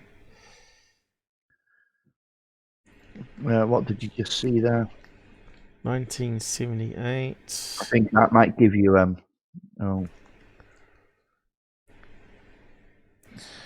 Yeah. You're back to Wikipedia. Here we go. What's that saying?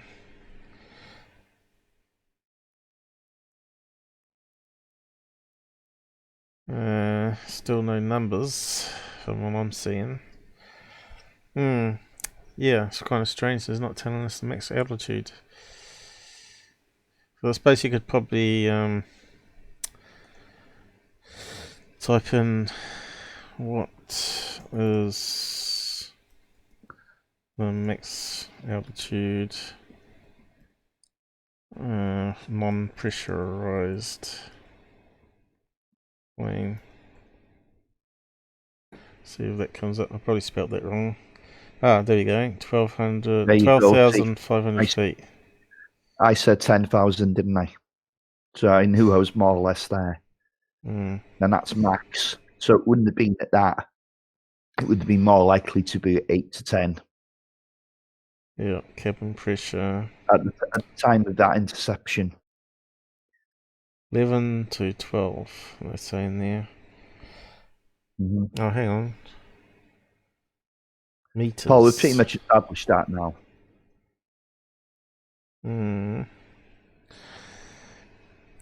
Yeah, shame I just can't find it on the Piper though. We should be able to see maybe 10,000. Yeah, even like Mantell, you know, when he was killed, the maximum ceiling on that, and she was a Mustang that he was flying. That wasn't pressurized cabin, and the ceiling was 15,000 feet on that particular aircraft. So there's no way that was going to be any higher than that. So this one has it. I think it said 13,000 feet is the maximum height the Piper can go. Well, there you go. Yeah. So that was 12.5 on the other page. 13. So it sort of makes sense. Just see if I can find. Oh, there we go. Silver Sealand, 13,240 feet. There we go. We finally got the answer. Okay. Data hound, people.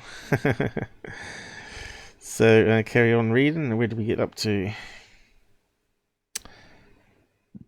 Crying, Carlos proceeded to do the only remaining thing in his power. He radioed a mayday message to the control tower in Mexico City to alert them of his situation. Below is a clip containing a fragment of the original recorded transmission. Translation: 014, C, Mexico Center. From the Extra Bravo Extra Alpha Union, XBIZO, Mayday Mayday Mayday. 019, Mike, go ahead XBIZO. What is your emergency? 028, C, Mexico Center. From the XBIZO, I am surrounded. Mayday. 032, Mike, Zozo, proceed. 037, Mike, Zo, Mexico Center, proceed. 041, C, Zo, I am apparently flying without control. The plane is without control. I am not controlling the plane. 048, C, I have 3 unidentified visual objects flying around me. 054, C, I have 3 unidentified visual objects flying around me. 058, C, one of them rushed toward the plane and it hit me on the lower side of the plane. 102, C, it stays close to the landing gear. The control tower instructed him to decelerate, but the controls remained unresponsive. The extraordinary ordeal lasted approximately 18 minutes, which surely felt like an entirely lifetime in the mind of poor Carlos, who with each passing moment felt more sure of his inevitable doom. Surely he must have felt under such incredible circumstances as the loneliest man in all of history. Suddenly, the UFOs detached from his plane and fled toward the Mount Popocatépetl volcano at a speed greater than 900 km/h, and performing an impossible turn of 270 degrees on a very reduced radius of action of just 3-4 miles. UFO photographed over Mount Popocatépetl. December 2000. Carlos realized that he was once again in control of the plane, and quickly notified the control tower of the object's departure. He also made the operators know that his landing gear remained retracted, due to the impact with the third object. The airport authorities quickly organized an emergency landing, deviating all incoming traffic to clear the route for the Piper Pennsylvania 24 plane. The tower authorized Carlos to land on the 5 right airstrip, but because the emergency system to lower the plane's landing gear didn't work, he was forced to circle over the airport 11 times. He then opened a toolbox he kept inside and used a large screwdriver as a makeshift lever to force the gear down. Photo of Carlos' plane, showing the damage on the landing gear. The young pilot's tenacity paid off.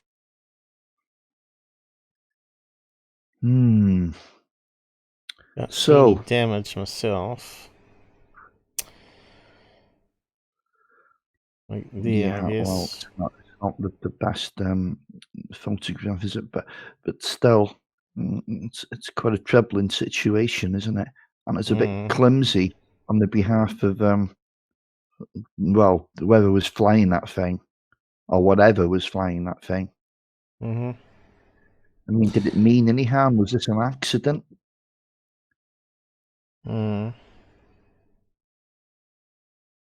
So I want to just go back to this one here. This one, the video's been debunked. Apparently that light was the moon, and as he took the photo, the moon breaking through the cloud. It was on like on slow shutter speed, so it developed on the film, and as he went up, I mean, it looks like long exposure to me. Yeah, it's long exposure, so as he moved, the camera went upwards like that. But apparently it was a moon just before it exploded or something, was it? Or started exploding anyway. We did cover it on my Twitter page once, so I'm not sure if I've covered it on the live stream. I think I might have done. But anyway, this shows you've got to be careful what you see as UFOs, as proof of UFOs going to volcanoes. Of course, but it's also important to say that this photograph isn't actually related to this event. Yeah, as well. Yeah, let's get that one clear. So we carry on. Yep. Was there any side comments that we want to address? No, we're all good to go. Have you seen the Famously Afraid episode? Nope, I don't think I have. Not sure. Oh, okay. Famously Afraid episode. Sparks talks about a UFO encounter. Might be one that Robert has to look into. Yeah, why not? Hal Sparks UFO encounter. Interesting. Okay, thanks for that.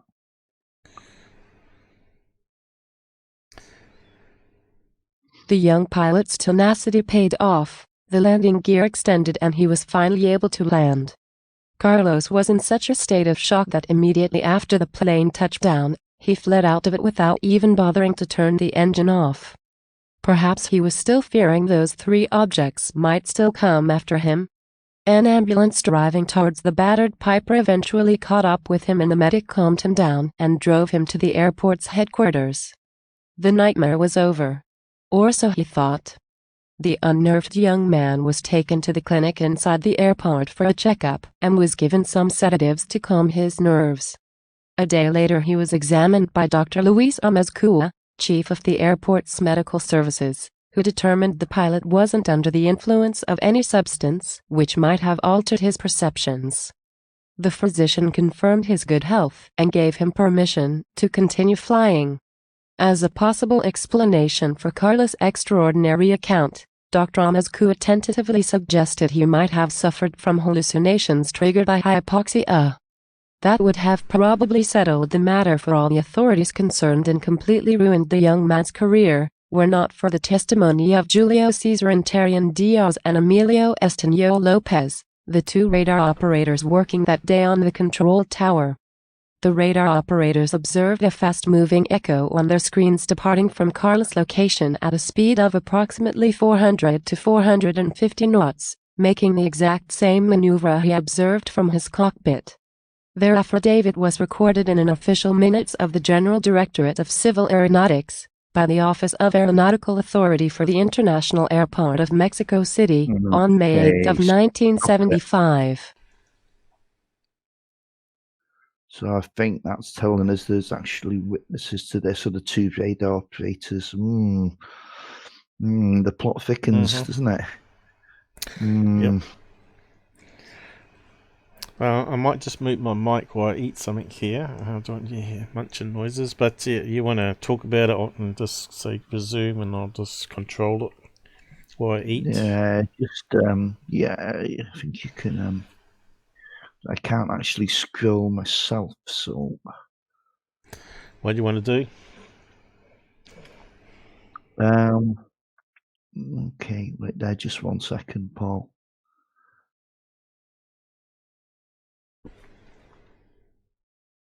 Okay, I can't actually find.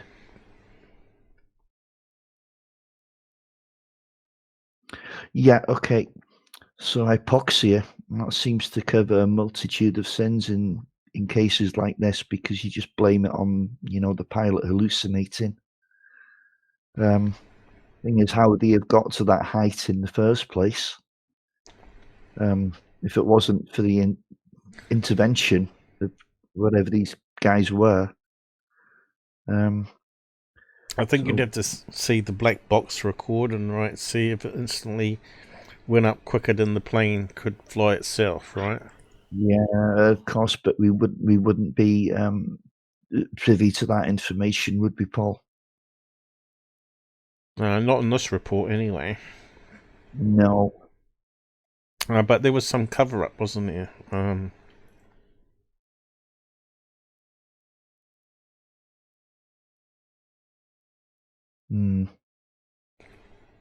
Well, where do you want to go from here, then? Carry on? Okay, do you want to eat something now, do you? Yeah, I'm eating now. But I'll meet the mic say. You want me to read out? Yeah. Just read some more out then, Paul. Their affidavit was recorded in an official minutes of the General Directorate of Civil Aeronautics by the Office of Aeronautical Authority for the International Airport of Mexico City on May 8 of 1975. Furthermore, the examination conducted on Carlos' plane confirmed it suffered an impact which blocked the landing gear's mechanism. Such a collision could have only happened in mid-flight. But aside from Carlos and the two radar operators, there were other witnesses to this astounding case. While he was still flying under the control of UFOs, the Mexico City Control Tower radioed a second plane, a Learjet owned by the Ministry of Agriculture and Livestock, registration XCSAG, and asked the pilot to attempt to make contact with Carlos and try to assist him. The pilot visually confirmed the presence of the unknown objects and informed the control tower, but could do nothing further. Initially, the aeronautical authorities prohibited the radar operators to make any public statements concerning the case, but because of the pressure by the press to demand the reasons why the international airport had been shut down for over an hour, their superiors relented, and 3 days later Antarian Diaz and Lopez gave their version of the events. The story became national news overnight, and was carried on the front page by most newspapers in Mexico. The analysis. So far we've numbered some of the reasons why the Carlos Antonio de los Santos case is far better than that of Frederick Valentich, or many other UFO encounters with air pilots for that matter. To summarize, unlike Valentich's sighting, the case did have radar confirmation, which was noted and added to the official investigation. Because of the radar operator's testimony, the pilot's career was unharmed. The objects were visually confirmed by a third witness. The plane had physical evidence of an impact which could have only taken place while on the air, further negating the hypothesis that the objects were hallucinations triggered by hypoxia. The UFOs exerted some sort of electromagnetic field on Carlos Antonio's plane, which rendered the control instruments inoperable, while allowing it to remain airborne. It's also interesting how the radio still worked during the whole event. Although this case falls neatly into the nuts and bolts category of ufology, Carlos Antonio's strange feeling prior to his awareness of the object's presence is suggestive of how the phenomenon might have also had an influence in the witness consciousness. However, it must be pointed out that at no time did he experience any sort of nonverbal communication, that is, telepathy, with UFOs. And finally, the thing that propels the case above Valentich's, the pilot safely returned to tell his tale. Carlos Antonio kept flying unhindered in his career or reputation until 2002, when old age finally forced him to hang up his wings. The intimidations. If that's not enough to make this a truly exceptional close encounter of the second kind, there's icing on the ufological cake. Carlos Antonio initially received threats when he tried to go public with his story. The first appearance he was scheduled to make was in the TV show Un Mundo Nos Vigila, A World Is Watching Us, hosted by Pedro Ferriz, the father of Mexican ufology. The hour to go live came and went, but Carlos never arrived to the studio. That night, when Ferriz phoned the young pilot to complain about his missing the TV appointment, Carlos explained that on his way to the studio his car was intercepted by two black-painted Ford automobiles bearing diplomatic license plates, and out of them came four individuals wearing black suits. The men had blonde hair, Caucasian features, no facial hair, and, even more strikingly, they all looked completely identical. One of the men in black stuck his head inside Carlos' car and said, "If you appreciate your life and that of your family, don't say anything." His face was inexpressive, and the words were said with the perfect Spanish accent, although with a strange, mechanical tone. The seasoned ufologist assured the frightened young man that, although the identity and origin of MIB was still a mystery, their threats never amounted to any actual harm to the UFO witnesses they intended to intimidate. To be fair, Nick Redfern's book Close Encounters of the Fatal Kind was still several decades over the horizon. Pedro Ferriz, 1921 to 2013, Ferriz convinced Carlos Antonio to try again for another TV interview, which he bravely accepted. Ferriz also arranged for a private meeting with his good friend and colleague Dr. Alan Hynek, who had traveled to Mexico expressly to interview the witness of this exceptional case in person. They met in Hynek's hotel room, and questioned Carlos for almost 11 hours. A final reunion was convened for the next day at 9 a.m. to go over some final details before Hynek's departure, but Carlos Antonio never arrived and the American ufologist returned to the States. 3 days later, the pilot phoned Ferriz to confirm Hynek's suspicions that he had been threatened. There you go. Jesus. We got a sub doing that. Well. So we got the men in black and everything in this story. Yeah, but it's not. This is the spooky thing about the men in black, isn't it? It's not your typical one where all looked identical. I don't know. How is that? I think we're going into robotic. Yeah, we're going into the realms of the whoa. I don't know where we're going with this. What's that TV series? I mean, did he profit in any way from this? I believe he never. Thank God for the guy in the tower who backed him up, or he could have lost his license. Or he'd be flying a desk, as they say, if he goes reporting UFOs. I don't know. You get these spooky tales of men in black that, they don't seem to be intelligence officers. They actually seem to be almost, well, I hate to say it, but off planet. I don't know. Unless they're kind of trained in ways of intimidation, maybe using makeup to look similar, or they're picking doppelgangers that look the same, all in the name of or training the twins. voice robotic, or twins. I don't know. I'm not really sure, but there's too many reports like this to just summarily dismiss them. It's a difficult one, and it's not one you can explain rationally at all. It's troubling. It is. So I don't know if Rob W is out there. He just subbed to us, but welcome to the channel. Oh yeah, cheers, bro. So we now got two Robs in the house. I wonder if he's from UK as well. If he's out there. He might be just someone that's watching something on another video and just subbed to us. So we don't know if he's watching the live stream currently. Well, I'd imagine he was. Not necessarily. Let's just carry on Okay, here. Paul, then carry on.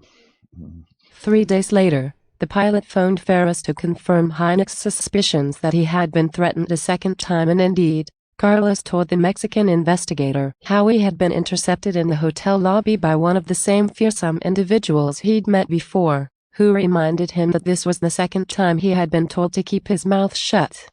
With a cold, penetrating gaze, the MIB ordered Carlos to turn around and leave, which he did. As a result of this, Ferris thought it best not to seek the young man for a while. The aftermath. Fortunately for Carlos Antonio de los Santos, the MIB never bothered him again, and to my knowledge this is the only time they've ever threatened a UFO witness in Mexico. As for Carlos, he continued with his piloting career, which speaks highly of both his mental and emotional resilience. He is still alive, enjoying the company of his wife and family, and doesn't shy away from interviews to retell his fascinating story, which, I'm sure you'll agree, remains one of the most solid close encounters in the annals of ufology. Carlos Antonio today. Still, it's difficult not to wonder, what was the purpose behind the object's taking over of his plane for 18 minutes? Was this an open sign of hostility from an intelligence in possession of what appears to be capabilities far exceeding our technological development, even by 21st century standards? In 1977, Carlos was invited to speak before the first International UFO Congress, organized in Acapulco. Dr. Hynek and other luminaries of the time like Jacques Vallée, William Spaulding and Ray Stanford attended the event. It was Stanford who apparently first proposed to Carlos that perhaps the UFO's intentions were not nefarious. One thing I hadn't mentioned yet is that prior to his flight from Zihuatanejo to Mexico City, his Piper Pennsylvania 24 had suffered some mild electrical problems. The airplane, in fact, was almost 20 years old when Carlos encountered the UFOs. What if, Stanford suggested to Carlos, like some benevolent gremlins, the objects created that electromagnetic field around the plane because they detected it was about to suffer a catastrophic malfunction?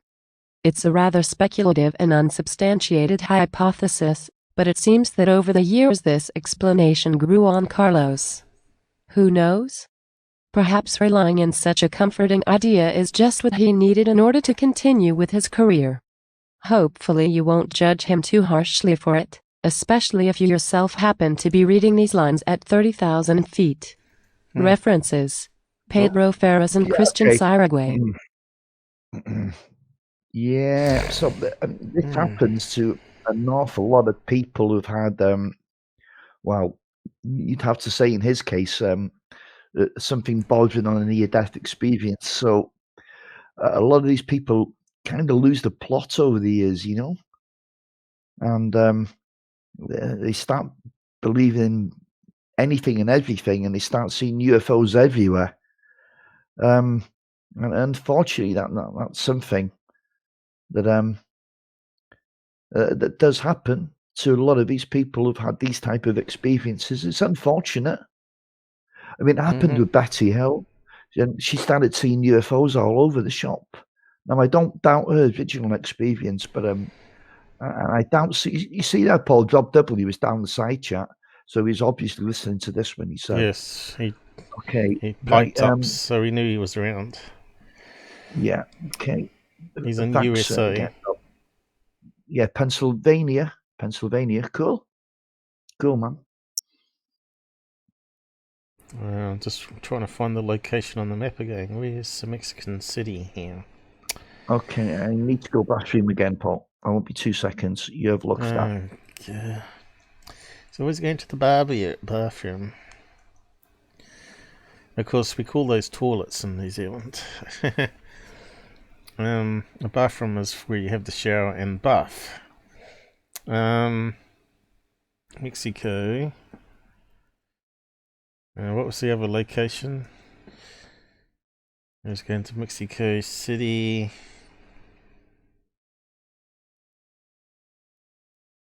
It's way at the top here, right? What was the place name? It was on the coast, if I remember right.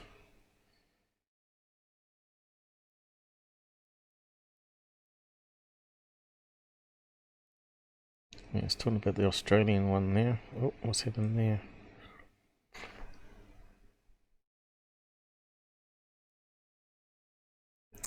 What's that about the beacon? So he flew over that location there. It won't let me select it. They've done something to the bridge. T-equal... I don't think I could remember how to spell it. That's really weird how it won't let me select it. They've done something strange to the page to stop you selecting it.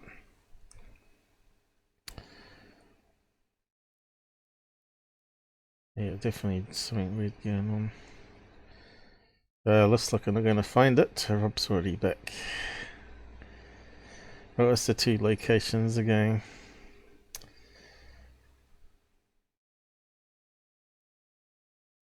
This one here, returning from.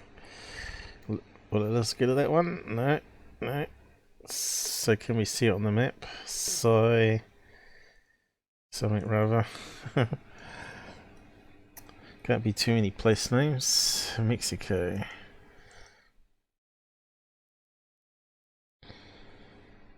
Okay, yeah. That's not Mexico City though. Is it? Is it? There's Mexico City there, just off to your right hand side. You just hover your mouse right over it there. State of Mexico. Yeah. State of Mexico, bottom right hand side. Bottom right of that ball. Yeah, I know. Mexico City there. Mexico City. Yeah. So really, what's it done here?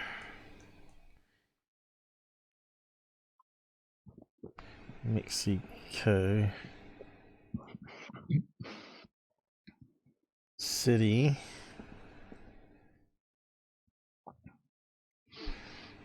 Mexico.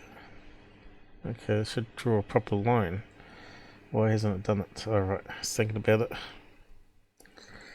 So it's a pretty straight line there. 1 hour flight time. There was a beacon that said at another location. What was the location name again? TEH, wasn't it? Yeah, take into account this is 1975. Yeah. What's the other location? Here we go. TEQ. TEQ. What have we got coming up here? There we go. Is that the one? I don't know what you're doing. Is that the right place name? Tingo. And corrected his course. So he was off course there then. So that makes sense. So obviously he doesn't fly in a straight line that way. Is that the right place we got here? No. Still the wrong place name here. So let's fix that. TEQ. Oh, Paul, just copy and paste the thing in. We tried that, mate. You missed all that hassle. You missed all the hassle, should I say? Something on that web page won't let us select the words. TEQ.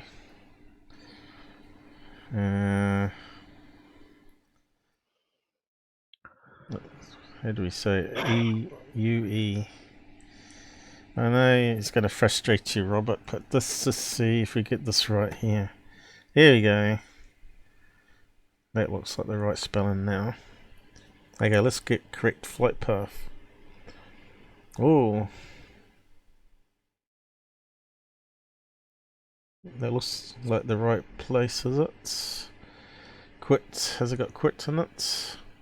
Yep, quit. That's definitely the right place.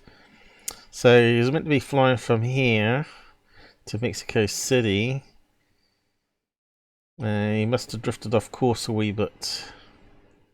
Corrected his course once he got there to Mexico City. And they're doing the roads here, not the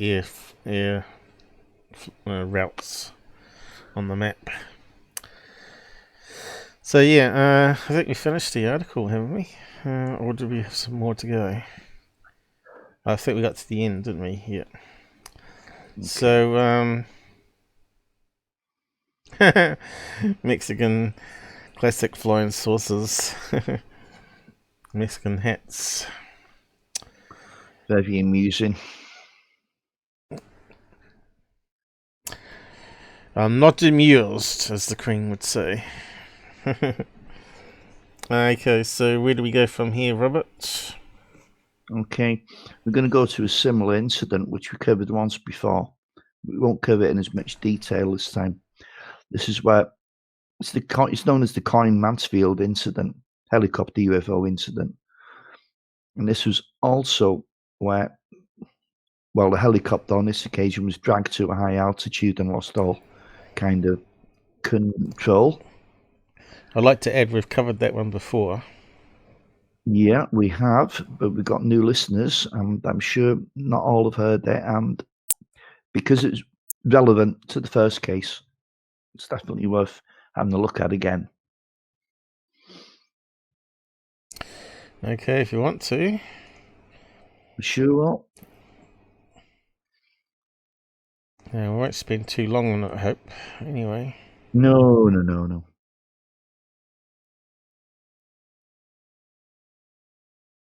We are competing with some TV shows at the moment, aren't we?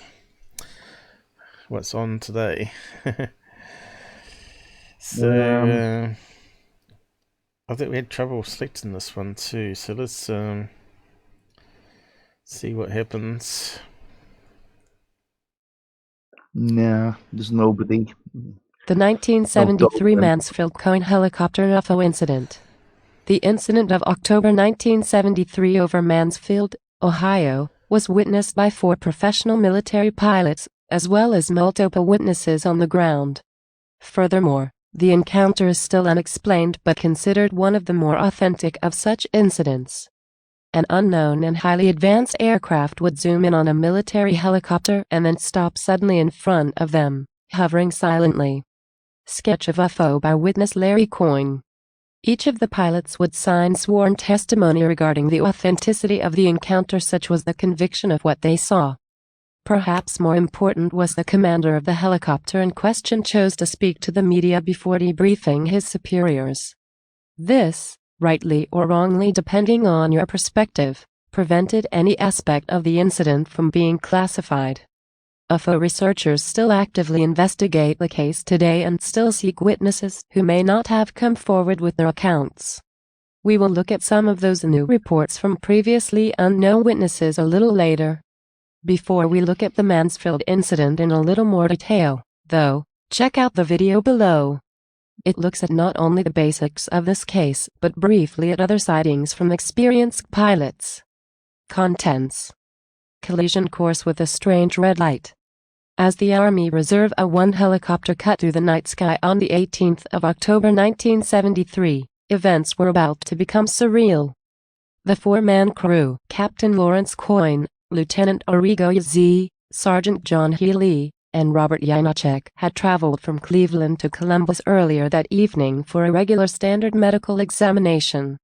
Following that, they would board their vehicle at 10:30 p.m. and leave for their return journey back to Cleveland. It was while they were over Mansfield that the night took a strange turn. They were flying at 2,500 feet, the mixture of woods, hills, and farmland below them. It was Healy who first spotted the strange red light to their left. It was at some distance, but it looked too bright to be a standard aircraft light. He would keep the sighting to himself but would keep his eye on it. Several moments later, Janacek noticed the red light also. When it began to close in on their craft, he informed his commander, Coyne. Believing themselves to be on a collision course with the object, Coyne thrust the helicopter down, descending around 500 feet. As he did so, he would request information from the control tower in Mansfield. A few seconds after initial radio contact with the tower, their communications began to be interrupted. The red object was still heading in their direction. The men prepared for impact. the whole cabin turned green. Just as the object was about to crash into the helicopter, it came to a complete stop directly in front and slightly above them. The metallic, cigar-shaped object hung in the air, filling the entire windshield. The crew would estimate the object to be around 60 feet in length and around 20 feet high. All four men looked on in awe of this huge, otherworldly craft. Suddenly, a green light swung from underneath and hit the windshield of the helicopter. According to Coyne, the whole cabin turned green as the light illuminated everything in a bright green wash. After a few seconds, the light went out, and the object moved up and to the west at great speed. Coyne, who had the helicopter's height locked throughout the incident at 1,007. Oh, you could have gone to the end of the paragraph, but that's okay. I thought you wanted it stopped. I thought I heard you say stop it. Yeah, at the end. It's okay, it doesn't matter. You can do that one again. So we've got another collision. And we've got another, aircraft of sorts being dragged up to a high altitude. So what's going on here? Why do that?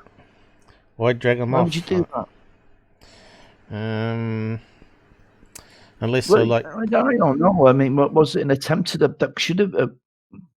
Sounds like it, doesn't it? It does a little bit, but I know that with the Coyne incident, that the helicopter trying to go into a steep dive to avoid a collision, was, and the joystick, if you like, was pointing flat down. And all of a sudden, they find themselves 10,000 feet higher, and the joystick is still in the down position. As the pilot actually said he was afraid to touch it, he didn't know what to do. And it was totally out of control. And bathed in did it say it was a green light? And this was seen from the ground as well. I don't know if the article has mentioned it at this stage, but yeah, it was seen from the ground. And it was illuminating the whole area. Strange indeed. You want us to carry on?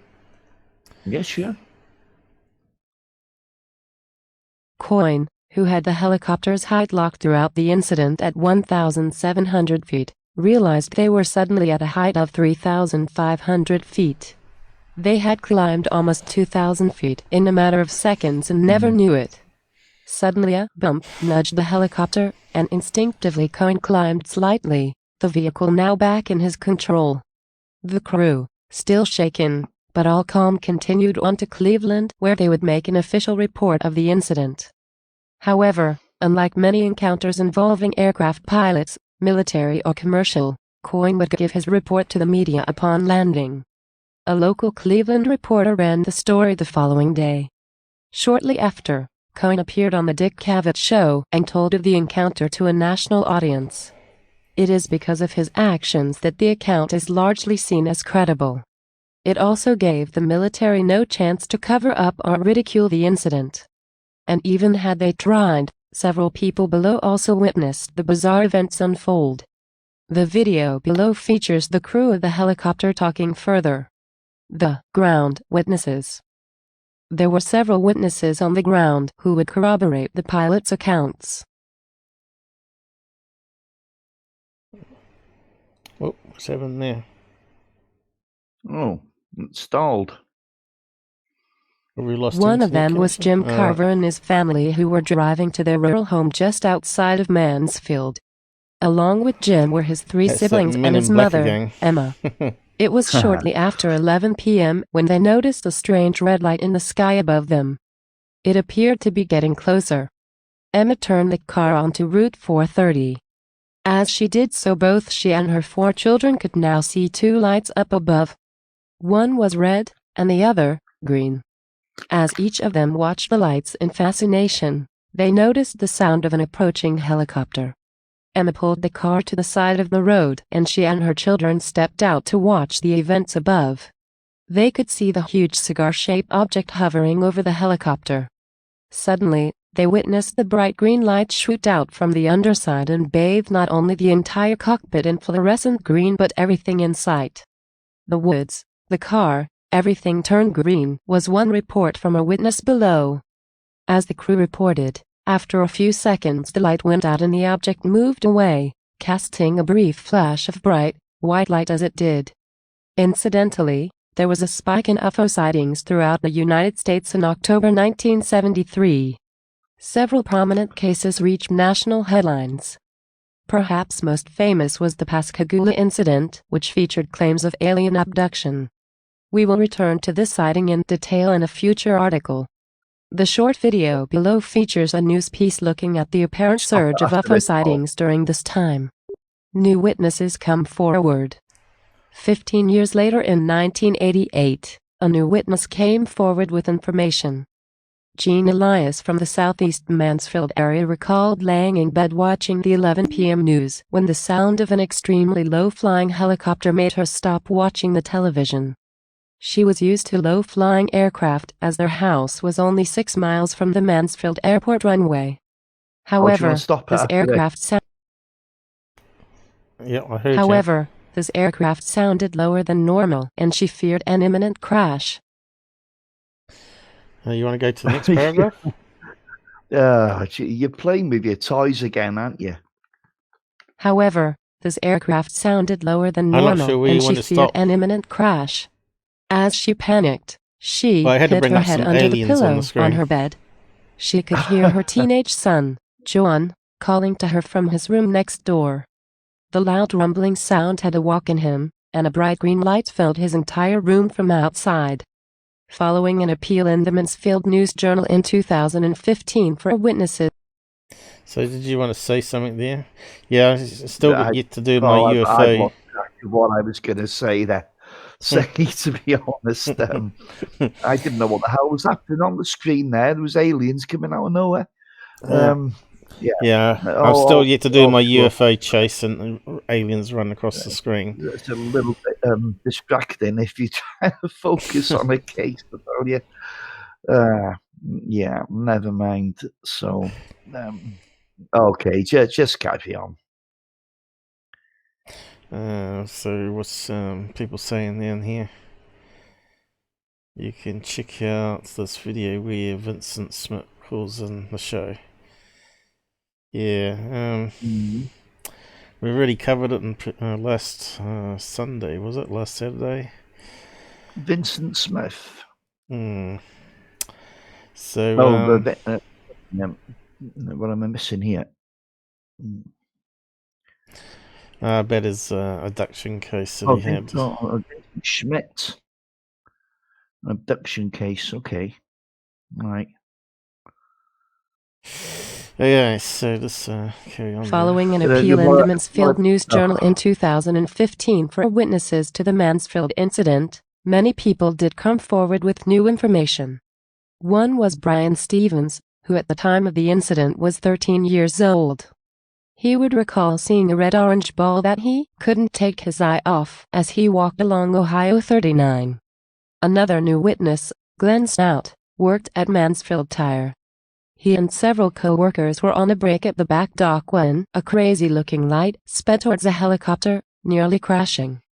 One particularly bizarre detail offered by Stout was his home electric bill for the month following the incident was only $4. He wondered if the surprisingly low bill had a connection to the UFO overhead that evening.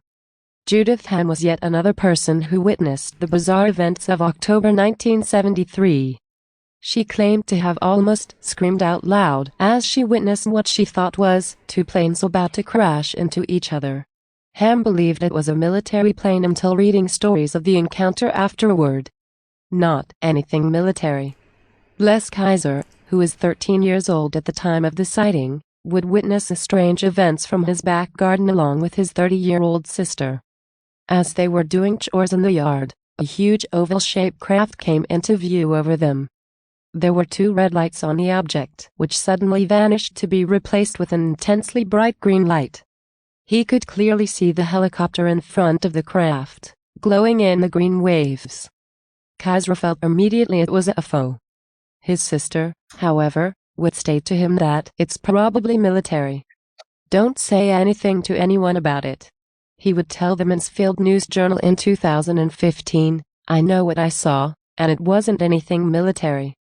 His sister's warning, however, wasn't entirely lost on Les.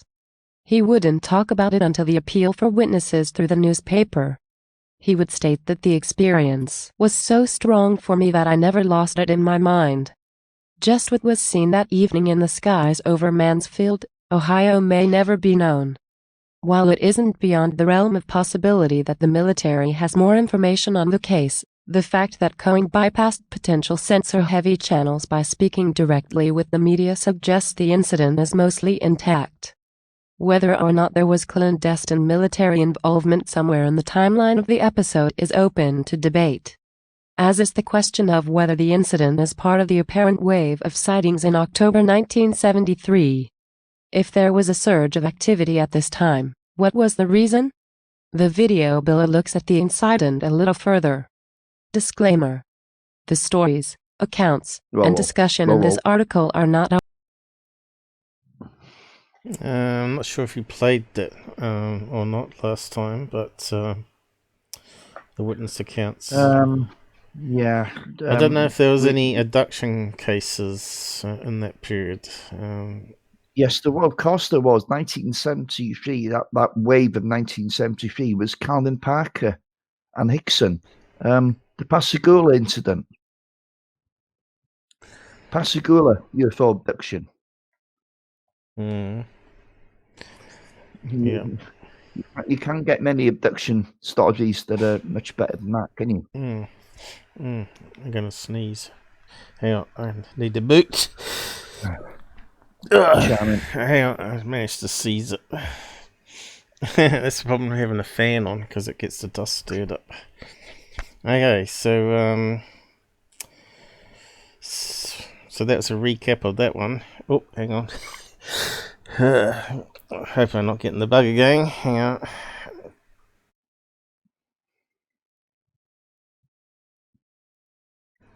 Yeah, it looks like it's gone away. So, where do we go from here? Okay. Next story. Have you got next story? Let's see how long we got. 40 minutes. Yeah, I've been going a while now, haven't we? 2.5 hours. Yeah. So we got. Something like that. Let's see. How's that one playing? Well, that's okay. This is another one that got ruined due to the sound.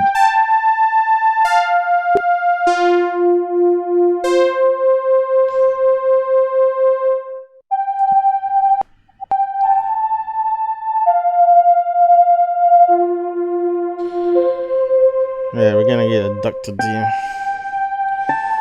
So we got another link.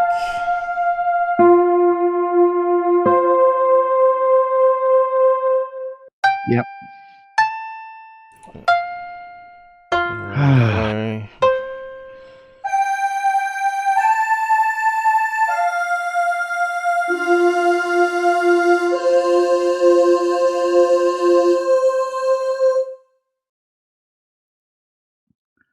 Boys and their toys. That's all I have to say. Oh well, we had some gap in there waiting for you to get the link. So yeah, that was also related to Vincent's case last weekend. We didn't have the Bigfoot abduction thing ready for it.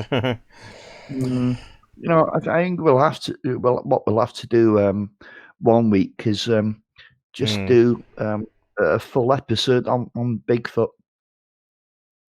Why not? Eh? Yeah, probably. I don't know what people think about that. They can always tell us down the side chat, or we can do maybe half and half Bigfoot, half UFO. Don't know. So this is an extra case here. And actually, this one sounds like the same one we've done before. Yes, we did do it before. They mucked up because of the sound. Don't know about that. Yeah, it did. Yeah, it did. No, cop car. I'm pretty sure we covered that one. Anyway, if you want to carry on with that one, it's up to you. Yeah. Do you want to scare people off thinking, oh, I've heard all that already? Well, we can. I Yeah. tell you what, just to be on the safe side, we can move on to something else if you want. Well, I don't know. What's the people on the side chat reckon? The multiple witness Trumbull County UFO incident. Widely regarded as one of the most credible UFO incidents of recent history, the events shortly after midnight one December evening in 1994 in Trumbull County, Ohio is also one of the most well-documented. Numerous calls were placed to the police switchboard, all of which remain on record. As is the dispatch communication between the switchboard operator and the police officers on patrol at the time. While there might be discrepancy as to what was seen on the evening in question, that the police officers and multiple members of the public alike witnessed something very solid in nuts and bolts is almost certain. And the fact that Ohio is one of the most active states in America in terms of UFO sightings only serves to make this incident one of the most compelling and just maybe most important UFO cases on record. Before we look at the events of the night in more detail, check out the video below. It features some of the switchboard reports and police communication on the night in question. Contents: a sudden surge of strange lights reports. Shortly after midnight on the 14th of December 1994, police dispatcher Roy Ann Randolph suddenly began receiving call after call from residents of Trumbull County regarding strange lights in the sky overhead. At first, she thought them to be the work of pranksters. Then, as they increased slightly, perhaps some of the locals had had one too many before heading home and witnessing a normal aircraft through blurry eyes. However, by the time the calls were literally queuing for her attention, the voices on the other end far from inebriated or full of youthful mischief, she began to realize she was in the middle of something quite extraordinary. She would notify the police department in Liberty Township due to the wide-ranging number of calls. Patrolling officers were notified and asked to attend the scenes of the sightings. One of the first to reach such a location was Sergeant Toby Maloro. Maloro, driving along Sampson Drive, had already been alerted by a resident on the street of strange lights moving to the south. He would report back to the operator that he had visual confirmation of the lights and was about to investigate. As he proceeded down the street, however, his patrol car suddenly cut out.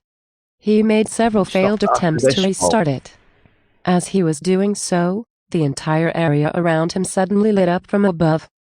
A huge circular object. There you go. It's a really good case, multiple witnesses, including the police officers. Again, we've got car interference, which happens so often. It's unbelievable. And that really should give us some clues as to how these things are powered and what the propulsion system is. But of course, to this day, scientists refuse to study it, which is absolute crying shame, to be honest. Although you've got a few PhDs out there, even amongst MUFON, you got several PhDs out there. I'm not sure they use them as much as they should, because there's something about MUFON that they don't seem to like that scientific approach for some reason. Now I know somebody that got involved with MUFON, and I won't mention his name, and he tried to introduce some more. I think they made him investigator for the Texas area at the time. He tried to introduce a more scientific approach, and they sacked him. And they said he was rocking the boat. Is his name Bill by any chance? Hey? His first name's Bill, isn't it? I'm not saying anything, but you're on the right lines, I think. Yeah. I think I know who you're talking about. Okay, but I don't know if he likes being called. I don't know if he likes being called Bill, but apparently, he banned me from his channel. So yeah. Oh, do you have to go on to that? Yeah, I did. That's neither here nor there, is it?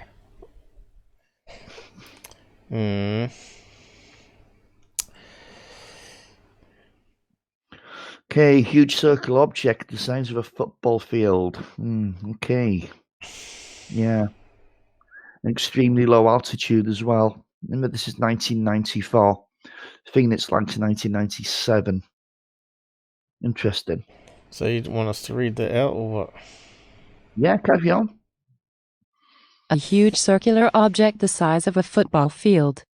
Milaro would attempt to report the incident, but the car radio was as dead as the engine. As he looked upwards, he could see the lights were part of a huge disc-shaped craft. Milaro would later state it was at least the size of a football field. He also recalled an extremely bright light in the middle of the underside.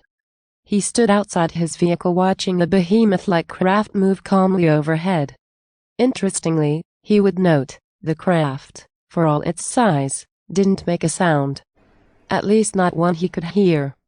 He remained watching the circular object, hardly believing his eyes when he witnessed his car come back to life of its own accord as soon as the mysterious craft had vacated the vicinity. He jumped back in his seat and grabbed the radio, reporting to Randolph what had just occurred. Then, he sped off, attempting to keep pace with the huge disc. Although he would eventually lose it, over a dozen police officers were in pursuit of the strange craft, even crossing the state border with Pennsylvania before witnessing it speeding off into the distance at a tremendous speed. Several UFO researchers have spoken with the police officers involved, including Milaro, and their credibility is largely without doubt. Toby Milaro, left; James Baker, right. The sighting of Lieutenant James Baker. A sighting on the same evening came from Lieutenant James Baker from the Brookfield Township Police Department. He was off duty and monitoring the communications over the police radio, fascinated with what he was hearing. At some point during the proceedings, he took to his patrol car to see if he could see anything for himself. He would eventually pull up near an abandoned radar tower. He exited the vehicle and climbed up the abandoned apparatus to obtain a better look at the surrounding terrain. After steadying himself, he was immediately presented with three bright objects in the shape of a triangle. He would note that the middle light appeared significantly brighter than the other two. He would also note, and report, that the lights changed color from red, yellow, blue, and green, in unison and purposely. With this in mind, and in response to the claims that the sightings were planets low in the sky that appeared to change colors, Baker would state over the police radio in no uncertain terms that, if they are those planets those guys were talking about, then they're planets with Christmas lights on. Incidentally, Milaro would also reject outright that what he had seen was the planet Mercury. Another popular opinion among skeptics of the case is that there was an... Come on, man. The planet Mercury. Jesus. I mean, even even at its brightest, it's obviously high in the sky. And it's still going to look small. Do you know what I mean? It's going to be a fraction of the size of the moon, not the size of a flaming football field. Good God, I don't know where these guys get it from. I really don't. I mean, it's like that Michael Shermer. I was listening to him on the Joe Rogan show. Michael Shermer, yeah. Good God, man. The guy's skeptical about the fact that he's a skeptic. And if you ask him to explain that, he says, well, I don't really know. I'm skeptical about that. Jesus, the guy's a bag of, oh, Jesus, I don't know. And he's a smarmy little POS. Well, he comes across as a typical debunker. Dick. Yeah.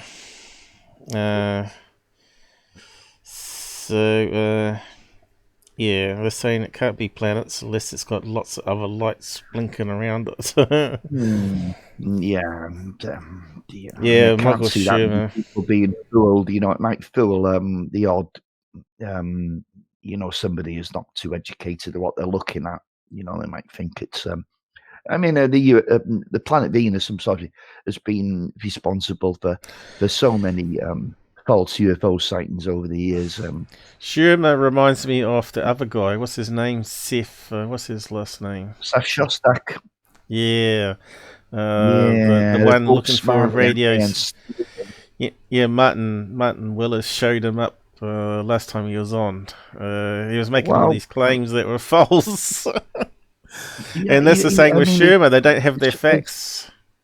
Yeah, and the fact is, you know, Martin, by his own admittance, you know, he's not even a UFO historian, but yeah, Seth managed to make a complete holics of the basics facts about the Roswell case. I mean, he didn't know anything.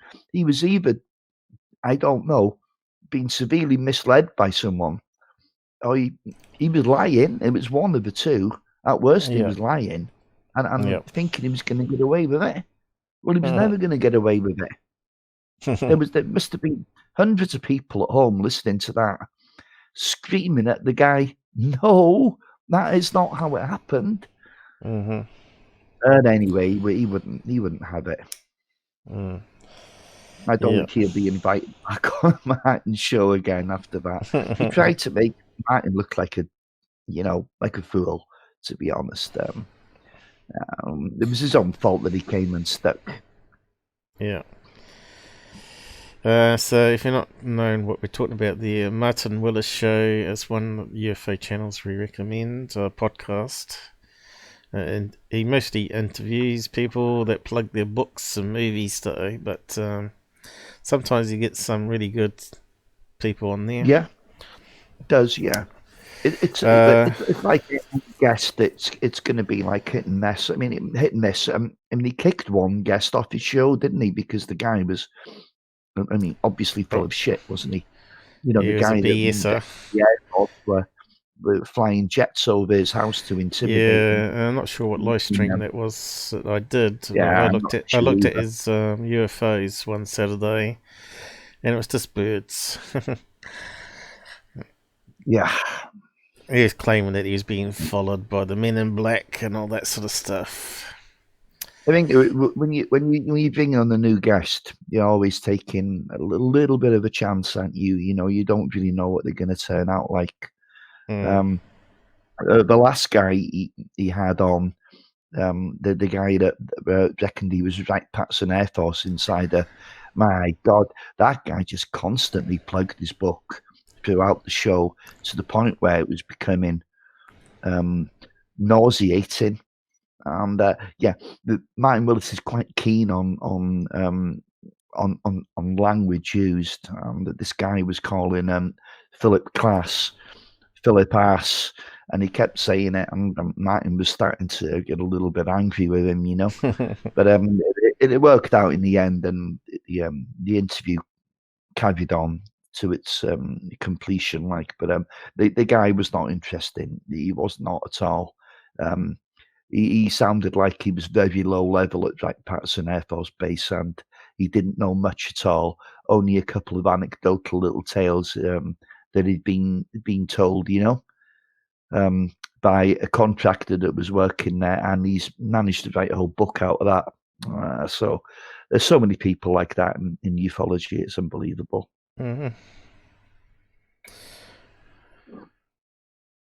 So Rob W. There's a famous Bigfoot sighting tied to a UFO sighting on Presque. How do you say that? Presque Island? Isle? Well, 1966. Island, 1966. Okay. It seems to ring a bell. That one. Did maybe we covered it? Was it? I don't know. We haven't. No, we haven't. Because I'm not even sure what that case is about. So we haven't covered it. But yeah, there's quite a few interesting Bigfoot cases. I got some in 2 episodes. One talking about Indians, native Indians. Not to use that word, am I?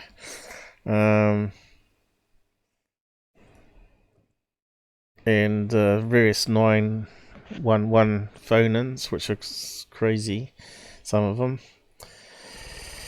So yeah, go and check them out. And see if... I've got that. Yeah, okay, I've got that case now.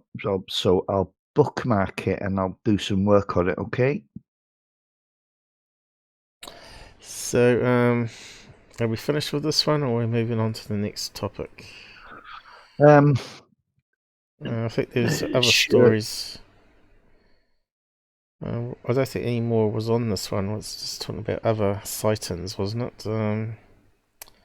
Yeah, I know you've got if you look at the page, you've got the 50 minutes there. I think it's 50 minutes of the actual police dispatch.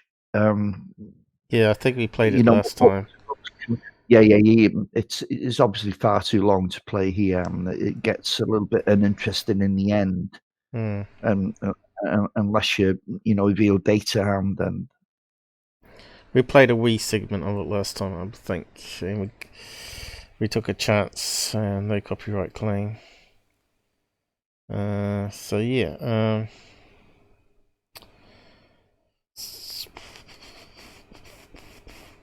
I think the others on the page here, just other stories that back it up, wasn't it? Mm-hmm. Yeah. Yeah, that's it. So it's pretty much at the end there. So what's the next one we're doing here? Just to wrap it off. Yeah. It's just a couple of things.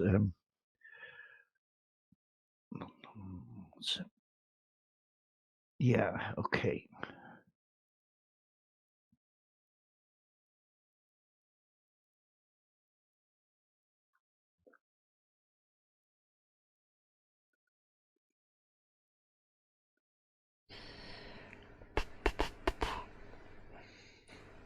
Okay.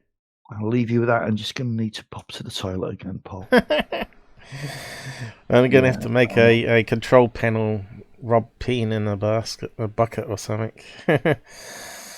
Okay.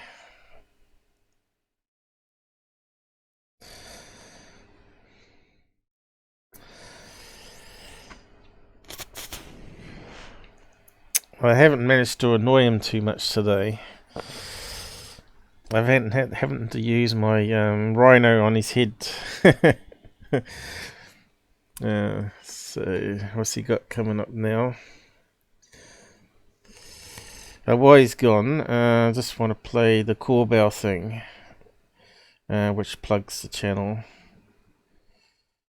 Okay, we should. Oh, it's in minimal window anyway. Yeah, so in case you don't know this information, I'll just play the Corbell clip. Hey UFO peeps, this is Corbell, the greatest UFO filmmaker of all time. Hey UFO peeps, this is Corbell, the greatest UFO filmmaker of all time. Hey UFO peeps, this is Corbell, the greatest UFO filmmaker of all time. Since filming with Bob Lazar, I have had to change my identity to Jimmy L. Dummel. You can call me Dumb for short. I did this super great movie called The Skinwalker. But really it was 99% Nap's work repackage. Hey. Anyhow, I just have to shameless plug the best UFO channel on the web, the Out There channel. So show him some support. Just simply giving a thumbs up for a like on today's show helps a lot, in posting comments on videos and watching some of the older videos. And if you're loaded with cash and like to help cover costs and buy new gear to keep the channel going, I show you how to find the links now. Visit his About tab. There you can find his direct PayPal for one-off payments, or his Patreon to be a monthly supporter from as low as $1. And if you like his cool logos and funny artwork on a tee or hoodie, there's a merch link. I love that back graphic for Black Ops logo, recently added. Also watch out, to moderator in the side chat will post some quick links for you and other useful stuff from time to time during the live events. See ya later, UFO and alien fans. Dumpty do dumpty pay. Haven't you seen my Corbell thing? I played it on previously. Are you there, Robert? Yeah. You seen my Corbell thing, haven't you? Oh, I'll just replay it again, so in case you've not seen it. Hey UFO peeps, this is Corbell, the greatest UFO filmmaker of all time. Since filming with Bob Lazar, I have had to change my identity to Jimmy L. Dummel. You can call me Dumb for short. I did this super great movie called The Skinwalker. But really it was 99% Nap's work repackage. Hey. Anyhow, I just have to shameless plug the best UFO channel on the web, the Out There channel. So show him some support. Just simply giving a thumbs up for a like on today's show helps a lot, in posting comments on videos and watching some of the older videos. And if you're loaded with cash and like to help cover costs and buy new gear to keep the channel going, I show you how to find the links now. So that sounds just like Corbell, doesn't it? That's a real done. I did that one really good. That's good that we got. That, actually, oh, you missed it probably because you were sick. But I did play it on when I created it. I was off 2 weeks. Plus, I got the F-Bomb 2 working with Dr. Greer. I'm not sure if you've seen him, but it sounds more like. It sounds more like Jimmy Church, though. But yeah, I haven't managed to get the right voice. Dr. Greer is here. Now, who's the mouthy swearing in the side seats or live video chat? I am just here to remind you of the channel's rules. It's simple. No hardcore swearing. Please, it offends me and some of the followers. And be civil to others and the hosts of the live shows. Let's all have fun on the UFO topic. Trolling won't get you far at all. Now don't let me catch you breaking the rules again. I might have to see E5 and summon my grey brothers. My buddies, the light beings, or if I am not about, my moderators handle all the banning. I'll leave it in their good hands. Google was meant to give monetization to the Out There channel, but 3 months on since he made the 4,000 hours watch time per year. Still, they not given him a fair go, so fans show some support for the channel. And tell Google what you think about that. Bye damn. I have to dash. Where's the off switch? Hey Grant, Cameron and Dolan, I see you backstage. Mates. I have to raise some cash flow and organize a desert drumming event at $2,000 ahead, so it's in time for the military flares drops. Yeah, whoops, the microphone did not turn off. Let's hope they did not hear the last part. Ha ha. Meanwhile, unacknowledged is being blocked by media. No coverage even, though it is the 2017 #1 documentary on iTunes and widely popular on Netflix, etc. The secret government is... So, yeah, he's got a new movie out called Close Encounters of the Fifth Kind, and it's absolute garbage from what everybody's saying, and it's full of fake UFOs in it, and it's even got that 2015 one where they're at the beach and a military exercise happens and they drop off some illumination flares. And he says, they're communicating with us. So he's still using that in the latest movie, apparently, which just shows that he's a shield now for trying to get money. So, yeah. I've got no time for the guy, and I don't have a lot of time for those who have time for him either, to be honest. So that was an image I made up because he put out this image that apparently he went on to Paul Logan's show and said it was an alien light being, and it's all blurred and twisted. So I looked at it and untwisted it all, and it turned out to be a woman in a red jacket. So yeah, if you're not seeing that live episodes, it's out there somewhere. Or it's also a picture on my Twitter account. But yeah, that's I didn't show. I only showed the top head there. I didn't show the rest of the body there because I didn't want to get hassled about transgender stuff. But yeah, as far as I'm concerned, Greer is a lying con man anyway. He's a lying toad, there's no doubt about that. But the only thing with him, during the 90s, he actually did some good work. He was in touch with some, high level people on the inside. I think that wasn't because of really. Wait there, Paul. Let me finish, yeah. But that's not always that difficult, is it? I mean, you would never have thought that Tom DeLonge would have brought the people together that he has. And also on Greer's side, and this is where it ends for me, he brought a lot of people together with that serious disclosure, didn't he? With Robert Sala, Robert Jacobs, Edgar Mitchell, and many others. But the only thing he kind of supported by bringing in a few people who were obviously telling porcupines. So during the 90s, he was actually a force, but all those people that he gathered on side have left him now because they've realised what he is. Yeah, he was a good organizer of people, but Yes. he ruined it. He ruined the disclosure by having non-credible people. Well, people that he didn't vet, that made up crazy stories like the boy Bushman and all that, sort of ruined it all. Oh, yeah. With the Walmart alien, the Walmart alien doll. But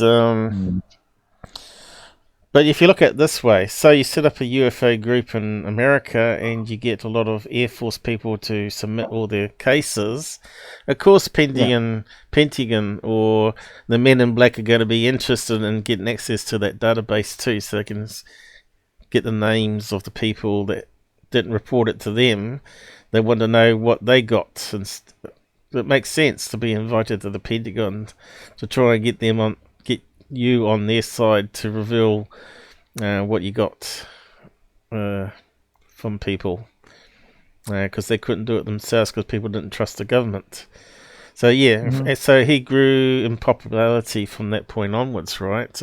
People saw him, he's making influence, he's getting connected to high up people.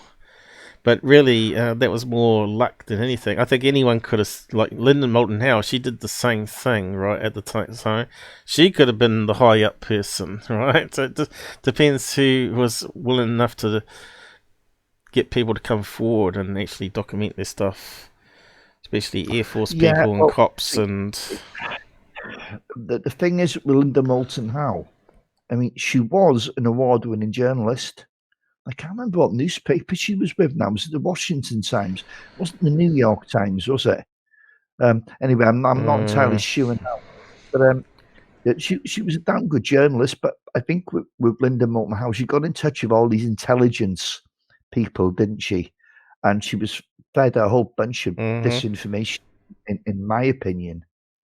I mean, I actually seen one show she did with Richard Doty on it.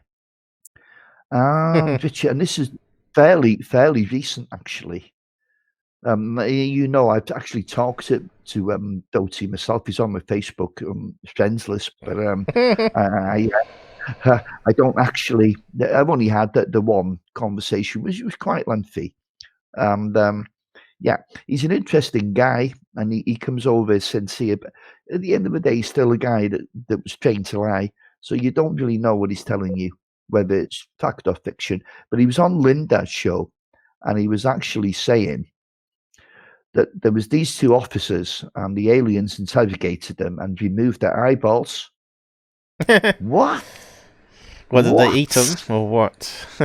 I don't know. I know it was a torture thing. And Linda Moulton Howe was like, she seemed to be sucking it up, you know what I mean? She wouldn't call bullshit on it. Oh, good God, I only hope to God that is not true, like, you know?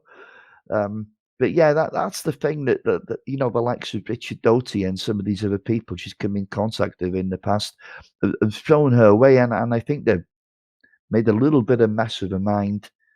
Well, look at the Paul Benowitz affair, for starters. They put that guy in a mental institution. Yeah, maybe we should cover him sometime. I mean, they got no picture on the wiki page of Richie Doty. That's very strange. Where's the image link gone here? Oh, there. There he is. That's him. Mirage Men. I think that's Mirage Men as well. By the way, Mirage Men is it's really good, actually. It's very good. Yeah, and there's a book on the subject as well. I can't remember who wrote it now, but the book's called Project Beta, and that goes into far more detail than the documentary, and it is well worth a read if you do like reading that, of course. And of course, you've got MK Ultra business as well. Some documentaries on that. Yeah, Rob W is asking, do we do a daily or weekly live shows? When is the best time to Normally tune in the in? weekend where most people can come on, right? They can stay up late but we're trying to make it more friendly. So it's afternoon, evening for USA. And I get up early in the morning and try to be functional. 8 a.m., 9 a.m. And Robert's now heading on to midnight, aren't you? I'm actually 20 to 1. I'll normally just bring up the clock thing here. Where is it? Is that the one? So Texas is coming up to 7 p.m. New York 8 p.m. California coming up to 5 p.m. So it's coming up to their dinner time. UK is coming up to 1 a.m. in the morning.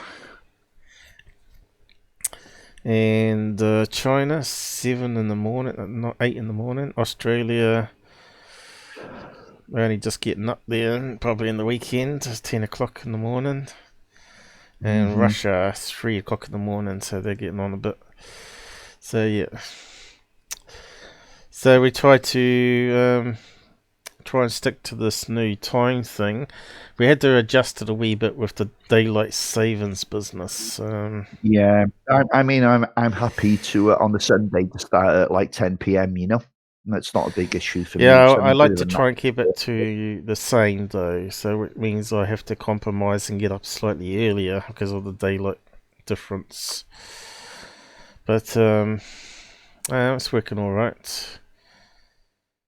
So we want to carry on reading this. So that looks like a bit more like Alien as well. That's scary looking.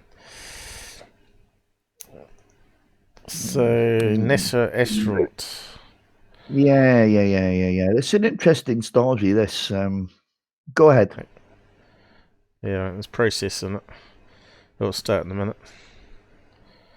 Roswell revelation. NASA astronaut saw bodies of dead aliens in video footage. A NASA astronaut watched footage of the infamous alleged UFO crash at Roswell, and said he saw bodies of dead aliens, it has been claimed. The late Lieutenant Colonel Ellison Onizuka, who died in the 1986 Challenger space shuttle explosion, told his claims about the world's most famous and unexplained UFO case to colleague Clark C. McClelland. Mr. McClelland, a former spacecraft operator of the NASA space shuttle fleet, revealed their conversation in an article he penned called Alien Disclosure from an Astronaut.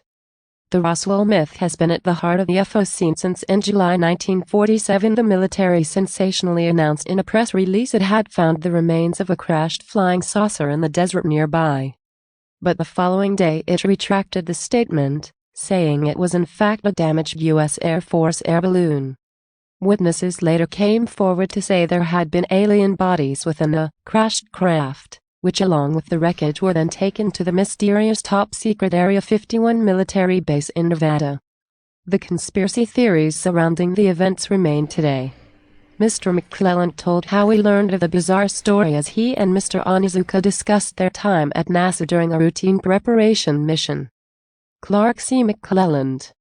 He was surprised when Mr. Onizuka asked about his opinions on intelligent extraterrestrial life. He wrote, Mr. Onizuka had a surprising experience along with other US Air Force USAF aerospace flight engineers and pilots while on military training duty at McClellan Air Force Base, about 8 or 9 years prior to his astronaut training.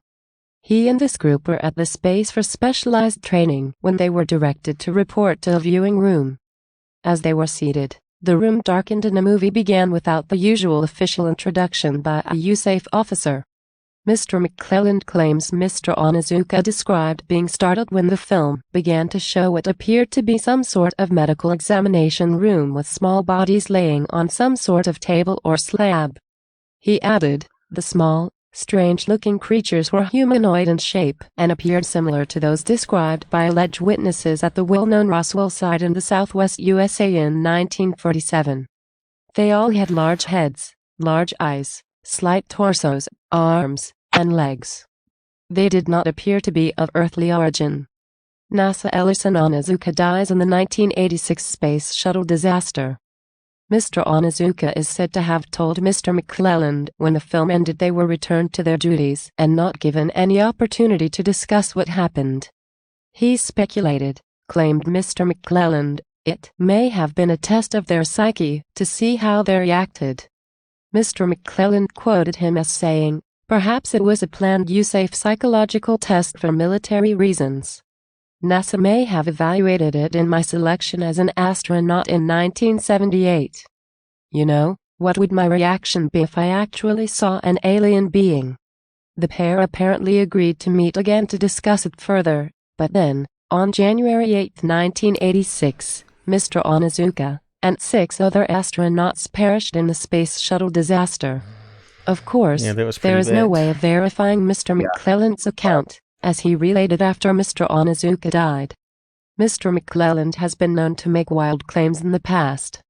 He once gave a testimony of seeing a 9-foot alien in an astronaut outfit interacting with NASA astronauts in a bay of a space shuttle as he was monitoring it from the Kennedy Space Center in Cape Canaveral, Florida. He also claims to have seen on another occasion a UFO at the rear of the shuttle. But Ryan Sprague, author of Somewhere in the Skies, A Human Approach to an Alien Phenomenon, is prepared to give him the benefit of the doubt. In a blog about his Mr. Onizuka claims, Mr. Sprague wrote, "Throughout the history of modern UFO research, there have been many reports of crashed flying saucers and dead alien bodies being shipped off to destinations unknown. And while many of these reports come from dubious and less than credible witnesses, there are those rare occasions when the story rests on the shoulders of extremely prominent and highly credible individuals. Such was the case for Clark C. McClelland, former spacecraft operator of the NASA Space Shuttle fleet. Nigel Watson, author of the UFO Investigations Manual, told Express.co.uk, since the 1950s other military and civilian personnel have also claimed being shown films or documents that provide proof of dead bodies or flying saucer retrievals. If this knows in Mr. McClelland's story is true, regarding a film screening showing alien bodies, it might have been a test by the USAFE and other agencies to find out the reactions they would get from the viewers. At best, this is an interesting story but lacks any firm evidence of the existence of extraterrestrials. John has been covering science, nature, and the paranormal. Yeah, John Austin's not the best guy because he's a Tyler Klotner fan, promoter. Yeah. Well, it's not just that. The issue with this is it's a second-hand story, isn't it? I mean, we can't actually ask the guy himself because obviously he perished in that 86 shuttle accident, didn't he? So, but I will say this that adds a little bit of credence to the story. There has been many a person down the years that has claimed to have seen alien type autopsies, and none of them knew why they were looking at it, why they'd been invited into the dream. They just felt that it was being being observed, as to what the reaction would be. There's been many accounts like that, so it's quite possible, that those that did actually pass the test and gave off the right kind of body language, what have you, didn't look too shocked, or what have you, maybe recruited on some kind of a program. I mean, I don't know. It's just speculation. And of course, he wouldn't be the only astronaut to come out of the closet and, of course, say, because you got Edgar Mitchell and Buzz Aldrin, just to begin with. Yeah, but you could come out and say, I talked to Mitchell before he died and he told me this, right? You got no way to verify. There's no substance to it. No. And because it got Boyd Bushman with the doll. Yeah. It's worth looking at because it was doing the rounds for a while, you see. Yeah. So there were some playlists here.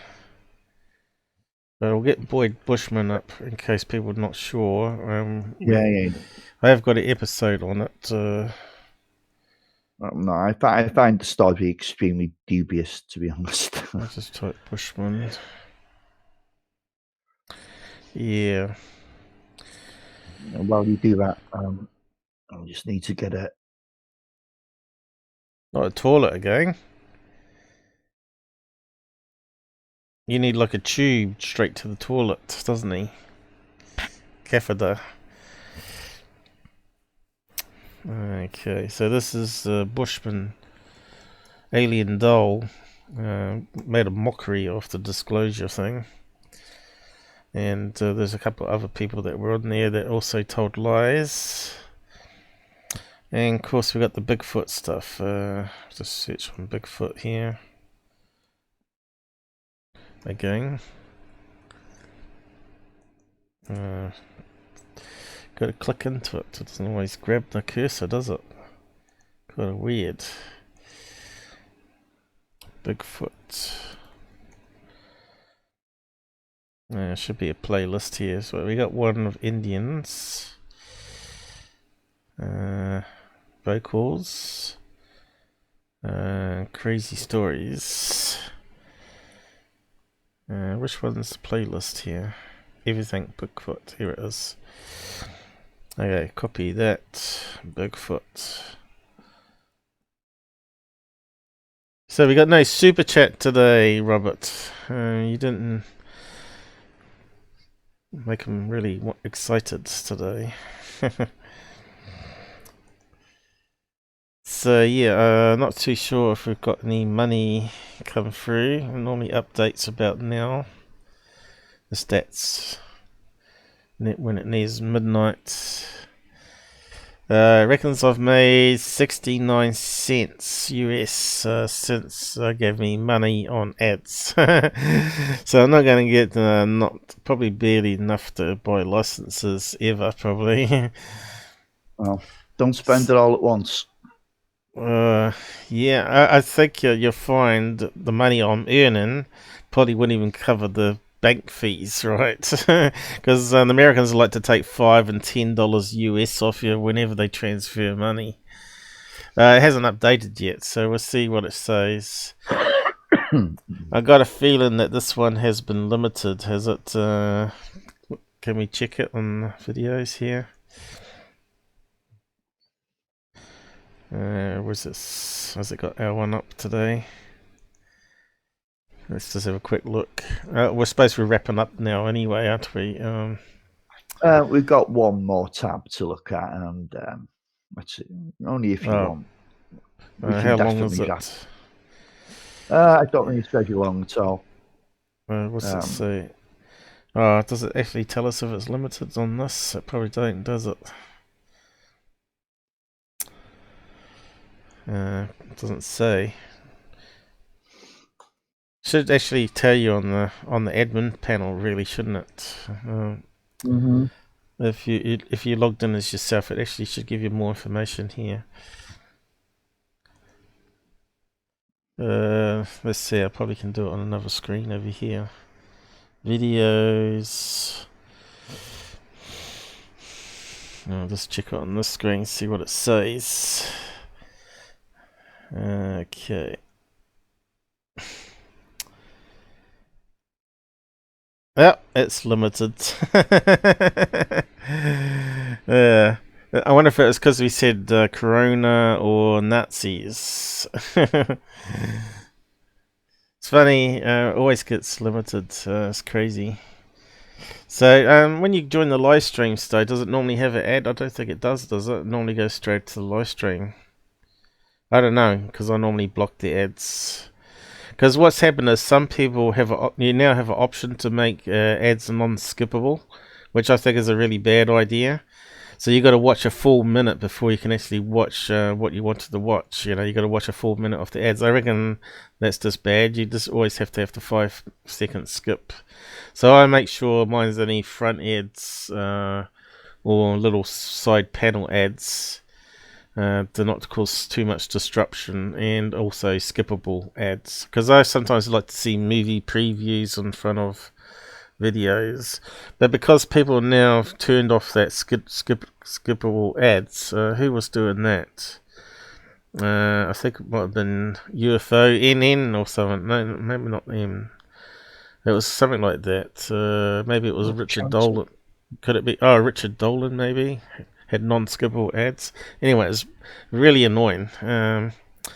So I had to put ad blocker back on, or shield back on, because normally I like to support people myself. I like to keep it off for YouTube. But because people are now doing the non-skippable ones, it's just too annoying. Stupid. So yeah, we got another one to go, have we? Yeah, I did drop the link. Just to wrap up for the day before my brain turns off. I'm tired as well now, to be honest.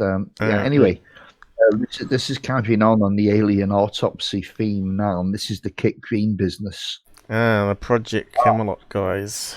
And I have to say, the Richard Dolan business as well. Yeah, I haven't done my little animation for Richard Dolan and his fembot Tracy. But anyway, they can keep for another day.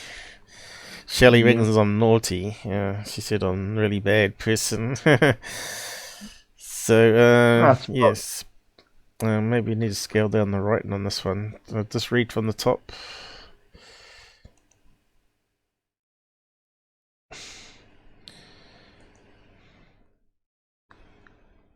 Yeah, it's thinking about it.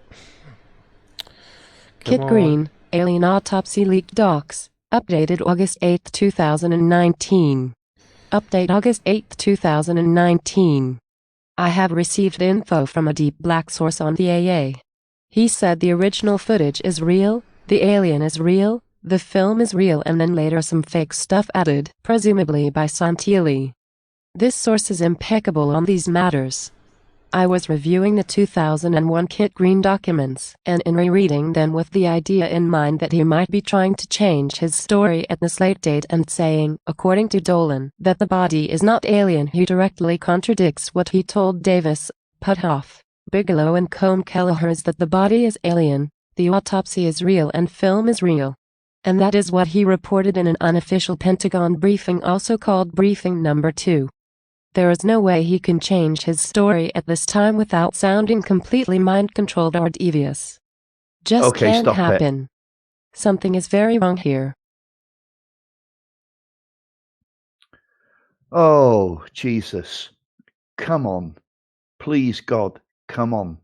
We know that film is a complete and utter hoax. We know the guy who made it. He's done several interviews recently. His name is Spiders Morales. He was on a team with another guy, John Humphreys, and of course Santilli. Yep. They'd done it. I think it was in Morales' sister's house, which was up for sale at the time, but was empty. And they used a spare bedroom there, or they used a bedroom there to conduct the autopsy. We know all this, it's a fact. It was a £20,000 hoax. So it was a good hoax, but it's a hoax nevertheless. And that's from the hoaxer himself. Now, Santilli himself has said that yes, it's fake, but he had footage of the real autopsy of an alien, but it was so badly damaged, the film was so badly damaged, that he decided to replicate the video as best he could, and that was his excuse for hoaxing it.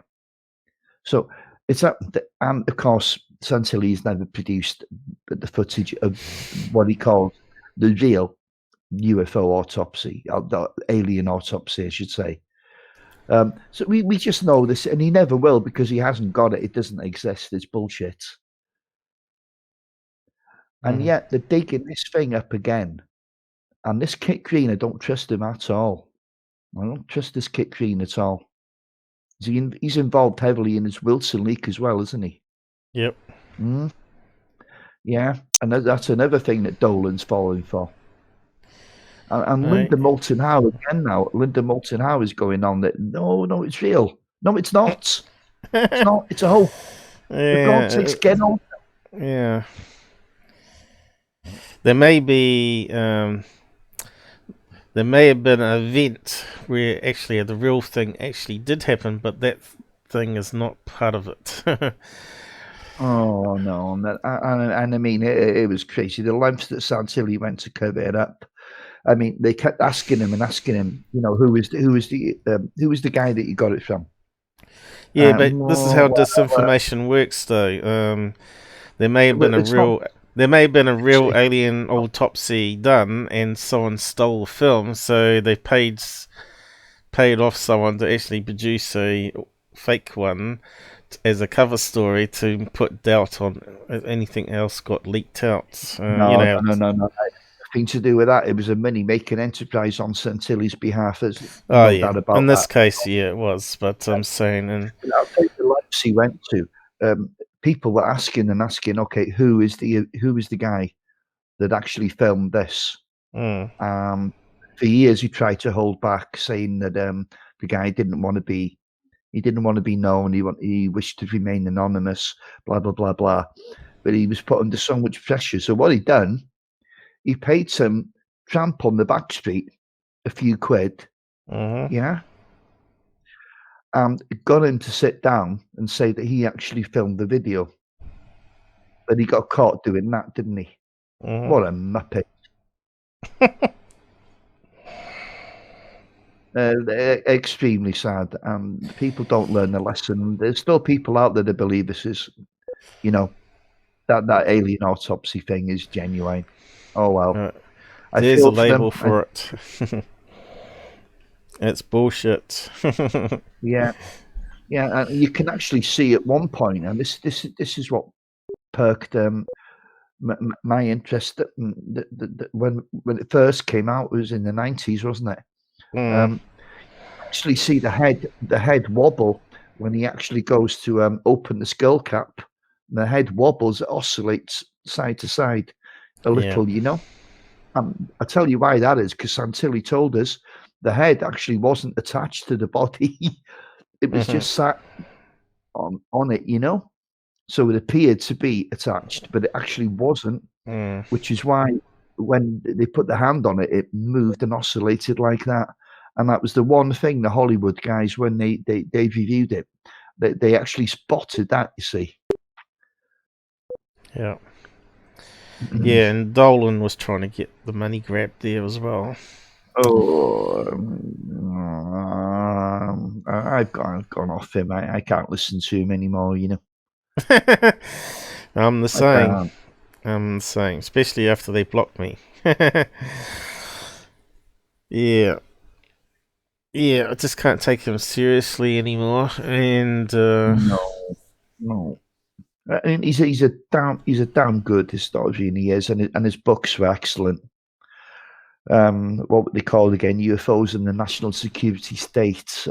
They were excellent books. I think he's still finishing off his third one, but I'm not sure I'll be buying that now, to be honest. Or if I do, it'll be a second-hand copy. Nah, he's left a bad taste with me, to be honest. But this is what happens, you know, with UFO researchers. I mean, you get those that in the limelight, the household names, then they're generally not the best, you know. It's the ones that you don't really hear of so much that are the best guys, you know. But you see what happened when Dolan was bringing up the Wilson documents, saying it's the leak of the century. He had like people donating $500 on the super chat and $100. He probably made at least $1,000 or so in that particular presentation he did.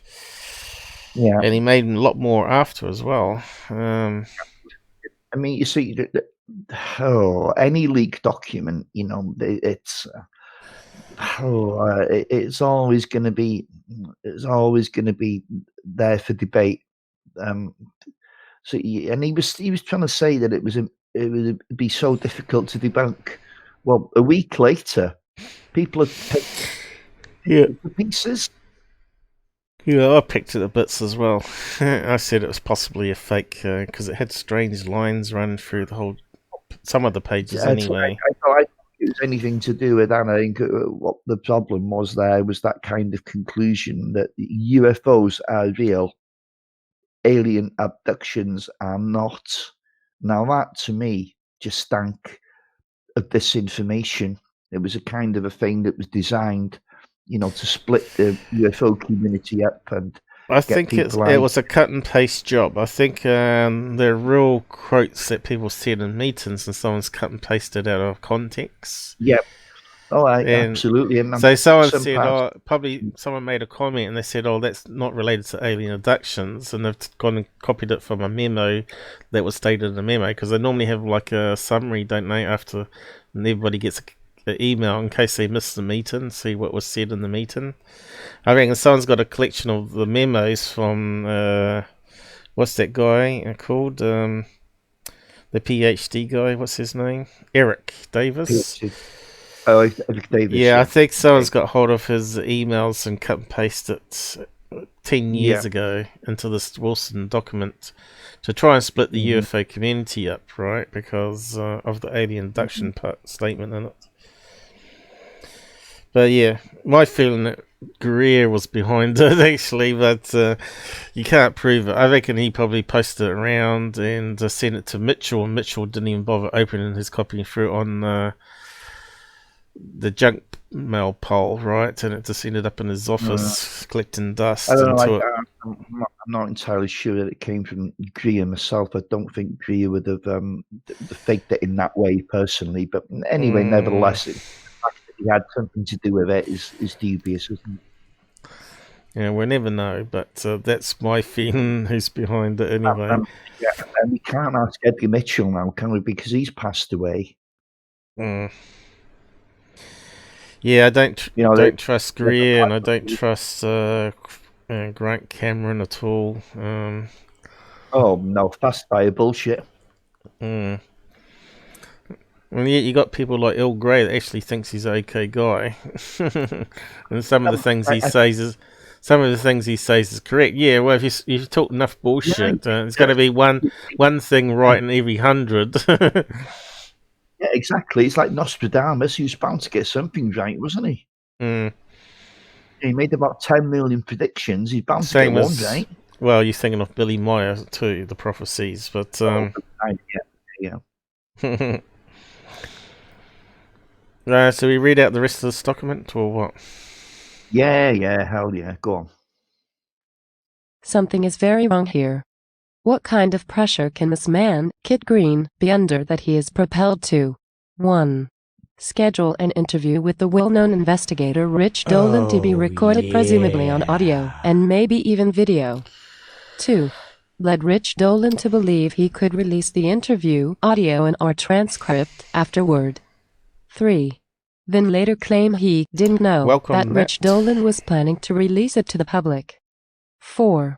Change his story and professional diagnosis as given to the Pentagon back in 1987-88, and this means also contradict the story and diagnosis given again in 2001 when questioned then in memos about the briefing to Bob Bigelow, Eric Dovey, Hal Puthoff, and Coyne Kelleher.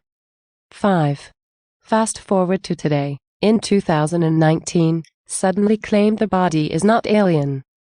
Claim it had a very unusual rare disease which indicates it is somehow a distorted human. 6. Agree that Rich and he would instead of the transcript, co-write an article based on the interview which has never come out as of the date of this writing. Not to mention tell Rich Dolan that the 2001 Kit Green Memos document is authentic. In what universe can all of the above be happening without some kind of intervention from a very high-level source or organization? MJ12. Otherwise, Kit Green appears deluded, nefarious and devious at the very least, and mind-controlled on a more serious note. Update July 26th. I was banned from the above topsecret.com forum for this post. My first and only post. Guess I hit a nerve. CIA, NSA, NASA, why do they lie? The alien autopsy is a case in point. As I write, this former CIA officer, Kit Green, has changed his story. Is any CIA agent ever really retired? Most would say no. But while we wait for the release of his recent interview, this is July 2019, with Rich Dolan, we now understand. Although we heard it was a video, or at least audio interview, through some kind of confusion at the outset, Kit has insisted Rich only release a written transcript of the interview. The body is not human, Kit Green stated in the release of a 12-page document containing his email correspondence with Eric Davis, Hal Puthoff and a few others, back in 2001. Now he claims, according to Dolan, that the body is a human with a very rare disease, and that the head is somehow different than the body, according to UFO researcher author Rich Dolan, presumably quoting Kit Green from his recent interview with him. We are left with the strange sense that this guy is now lying, and the question is why? How can he even keep a straight face and tell a lie such as this that completely contradicts his key reported findings back in 2001? One thing notable here is that we have now been waiting 1 week since Rich Dolan's announcement that he had conducted an interview with Kit Green, and although there was a misunderstanding on the format and how it would be released, and still no transcript. How hard can it be? The obvious thing is that somehow Kit Green went out on a limb. Yeah. So you can see now where this all came to a grinding halt. Yeah, this Wilson leak. Nobody's talking about it anymore. Yeah, but not talking about that 400-page one from that reporter either. That's gone quiet as well. Yeah. Oh, who do you mean now? Tim McMillan? Yeah, that's the one. Do you know any more about that? I know we're getting sidetracked. No, there is nothing more on that to this point, but I know that the DOD had a limited time to answer, and I don't know what that specific time limit was, but of course now with this COVID-19, I suppose there's a perfect excuse to put it back a little bit, you know? But the longer that goes on, and I'm not hearing any more about it, the more I'm becoming a little bit skeptical about the article and who he actually met. And the whole correspondence between Tim McMillan and the Department of Defense spokesperson. I think it was Suzanne Goff, who's their current spokeswoman. So I don't know. I think that's in flux. Maybe he's had the men in black come knocking on the door. I don't know, but I think we've got to hear a little bit more than that. I mean, there's going to be an addition to that. It can't just fade away, surely. But again, the document that McMillan was given was a leaked document. So, you know, it's like MJ12 again and all over. We don't know the authenticity, do we? Because McMillan said he didn't work for the government and he was no part of the Bigelow thing either. So, what's happening now? I don't know. I was expecting something within a couple of weeks of response from the DOD, but nothing seems to be coming forward at this stage, is it? This chant from UFO NN has got some leads. I don't know. She may have a little bit more insight than what we do, but I certainly know there's been no official release from the DOD. in response to the Macmillan article. Also, that Skinwalker Ranch business, Earl Grey was saying he actually has met the Brandon guy and has been invited to the Skinwalker Ranch. And he wants to get another invite now the show's up, so he's in contact with the manager of the ranch. Wow. Yeah, Brandon Fugal. Yeah, he's met him and had lunch with him, apparently. Really? Yeah, I suppose it might have been when he was doing the History Channel stuff. Was it History Channel? He did a TV show with some other guys. But yeah, now he's seen the TV series, he wants to go back there and find out and get an update on what's going on. Okay. Yeah, so, yeah, apparently, though, Earl Grey's wife is not interested in going.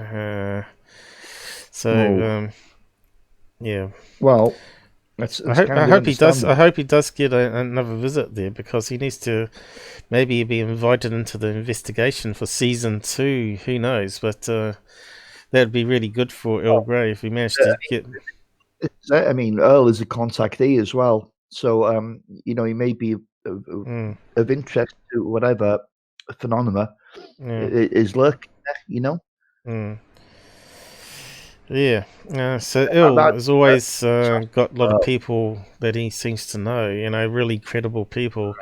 People keep hassling MUFON guys, but he's one guy that you can really believe. And the great thing is, he's likely to share it with us, if he does go there. So fantastic. I'm glad to hear that. Unless he gets to sign a contract. And he's feeling a lot better now as well. He's out of pain. Well, he's in less pain. Right. Yeah, his knee's coming good now. Mm-hmm. I'm not too sure if I was meant to share that information or not, but I don't see why it would be top secret. I'm sure they've told you not to share it if...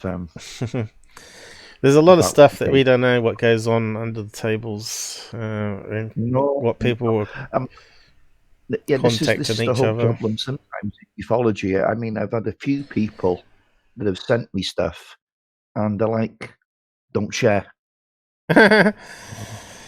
Yeah, and it should be public knowledge, really. Yeah, exactly. Do you know what I mean? But it's the UFO people. They can be cliquey. Copyright. There's so many investigators that are like holding back on stuff. Yeah. I mean, ufology is the Wild West. There's no rules, there's no regulations. I mean, I'm going to drop his name now, Ryan Sprague, for example. Now, and he claims he had 8 years military service. He claims he's a journalist. You've only got to look at the guy. You can see he's never been in the military. I had to look for him myself. Couldn't find him anywhere. Other people have looked who are better than me. Couldn't find him anywhere. Now, I had no problem finding a granddad. I had no problem finding a dad. I have no problem finding my uncles on both sides of the family and their military career. No sign of Brian Sprague. He's also a journalist. Why? Because he's wrote a couple of articles on UFOs. That's like me forwarding an article to a UFO magazine and they publish my article. And then I call myself a journalist. Well, no, I'm not. Right. Not at all. You've got to be degreed in the subject before you can call yourself a journalist. You're starting to sound like Rich from Goof on Radio now. Oh, hell, I'm not really sure on that. Yeah, he was actually going on about Ryan the other day, I think, talking about exactly what you're saying. Richard is a bit hit and miss. Honestly. More miss, I think. Okay, but he does hit the nail on the head sometimes, and but I never liked that Brian Sprague from the beginning, to be honest, because he right at the beginning of the show he was asking for money. You can tell he's one of these guys that wants to make a career out of ufology. He's a gate crasher. He's a UFO hack. A liar. Yeah. Well, El A Grey frog? does seem to like him for some reason, so yeah. Oh, yeah, Chili's a nice guy to talk to, but fair play as well to David Scott, who actually brought this one to the forefront with people as well. Yeah, well, someone embellishes their career, sort of puts you off at all qualifications. Yeah, it's stolen valor at the end of the day, isn't it? A Not war happy. hero, and turns out to be not even in a war.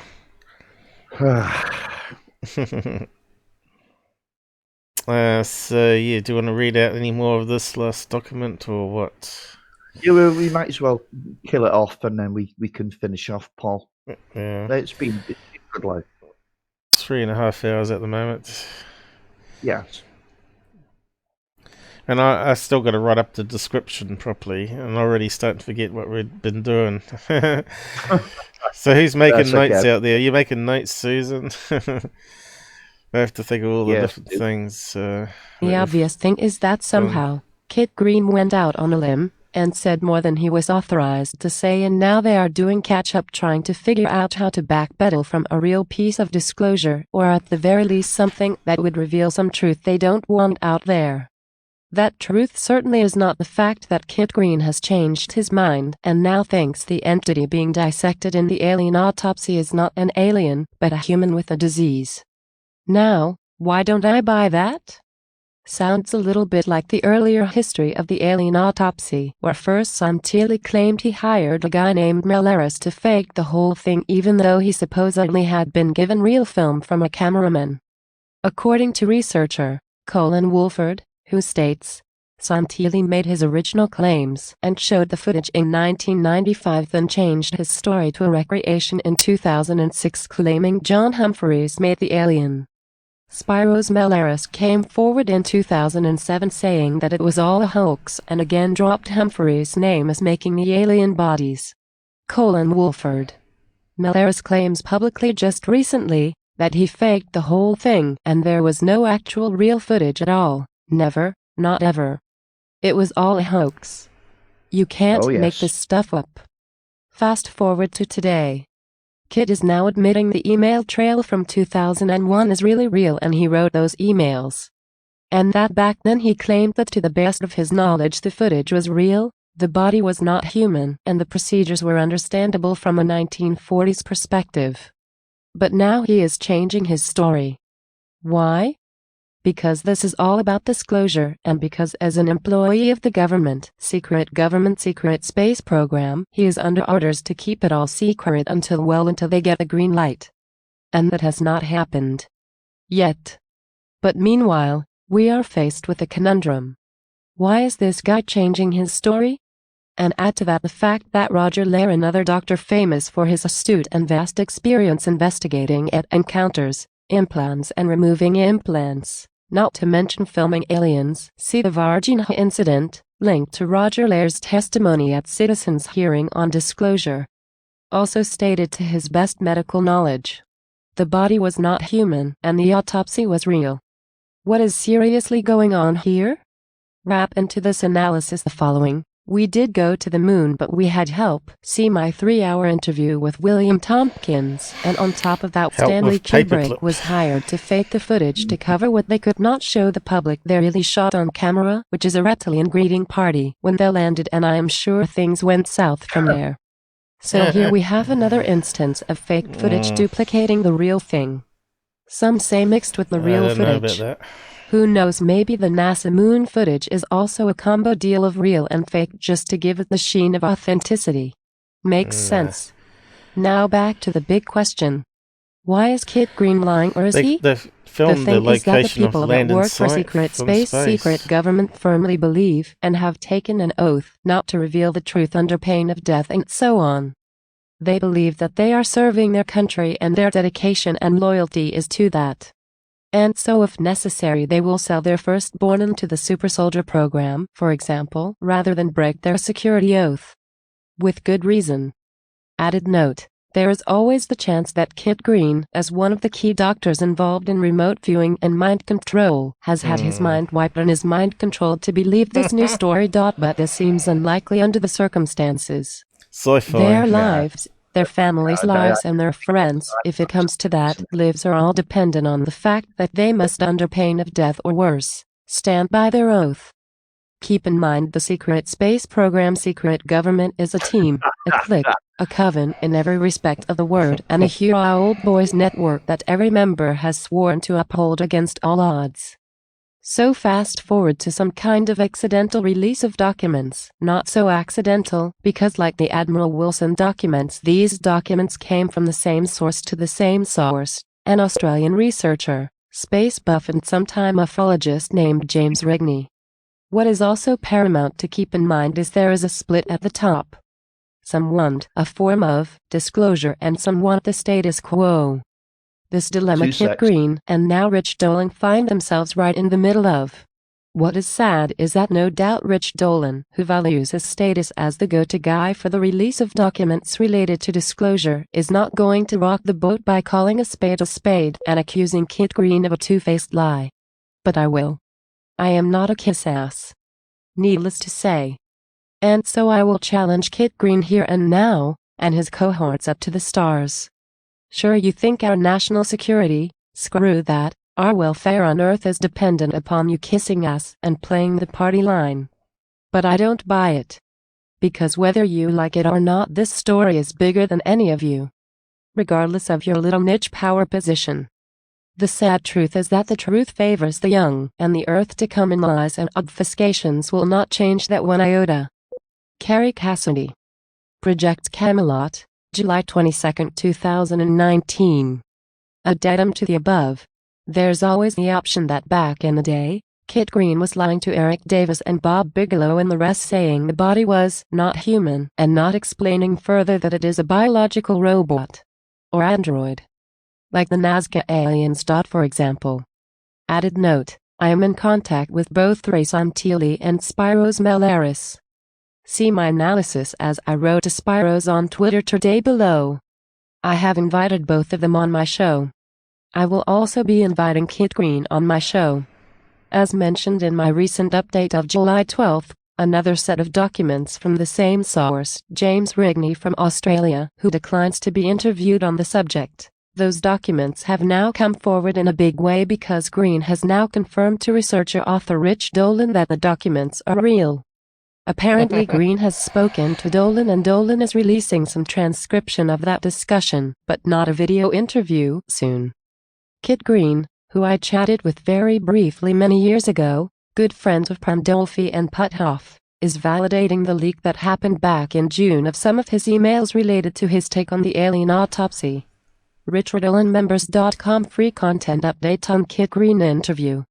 See the attached entire document released in June, where Santilli and the autopsy film are discussed. Daily Mail article on Kit Green and Alien Autopsy. www.dailymail.co.uk news article 7,205,000. I posted the following Twitter message to Spiros today. Alien Autopsy Kit Green doc release. Kit Green is validating the leak that happened back in June of some of his emails related to his take on the alien autopsy. From the Daily Mail. So yeah, this guy's pretty heavy on copyright they're talking about here, which is true. Okay. So if you try and do the alien autopsy film, he gets copyright claims put on you, taken down and all that sort of business. So I had to be very careful when I covered that in the live a few weekends back. The worst thing about it is that Spibus Morales and John Humphreys, the two people that actually concocted the hoax, never got a penny out of it, you know. Oh, right. Only Santilli made money. Mm-hmm. The £20,000 that he borrowed from his boss, he didn't even put his own money forward. That's what I'm saying. That was money that was borrowed. So of course, he'd promised his boss that it would make money and he'd be able to pay them, and the money would be paid back, plus some. So the only two people that made money were Santilli and his boss. Mm-hmm. And Santilli didn't have any part in the, well, he played a part because he raised the money. But John Humphreys, I think, was the model maker, wasn't he? And Spiders Melibus was also involved in that to some extent, and he was the special effects guy as well. And they went to a great deal of trouble there because you noticed there was a clock on the wall. Yeah. Now that Yep. had to be 1947 clock. Otherwise, it had been seen through straight away. Also, the surgical instruments they were using at the time also had to come from that era. So this is where a lot of the expense went, you see. And also the gear they were wearing had to come from that era as well. And Philip Glass picked on the clock. When Philip Glass was still alive then, he picked on the clock and he says, no. This is what's wrong with that clock. It wasn't available in 1947, and it turned out it was. So it actually ended up adding credibility to the case at the time. Debunker gone wrong. Yeah, debunking gone wrong. Yeah, badly. I mean, like that. But I mean, the Travis Walton case. It's another one with Philip Glass. He offered $10,000 to one of the witnesses who apparently was going to take it. I don't know, but yeah, and it's not the first time he used that exact figure of money to persuade a few people out of their UFO stories, you know. And yeah, it backfired on him in the Travis Walton case as well. Now, I'm not convinced of that incident at all, nor you. But No. yeah, it's just one of those debunking gone wrong. Yeah, I think some people are really good at telling lies, and if you believe Travis Walton, you're certainly going to believe Tyler Clockner, because both of them, if they're really believable, they've certainly conned a lot of people, you know. And we know Tyler's telling lies. Travis, we can only guess. Some things a bit suspicious in the case that I've looked at anyway. Yeah.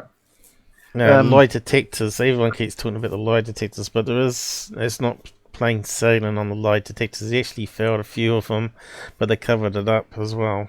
But anyway, we better wrap up here. Also, going back to yesterday's show about the laser and Mick West debunking, turns out that Mick West was correct. They're only looking on the screen and not with their own eyes. So I had to go back and re-watch that.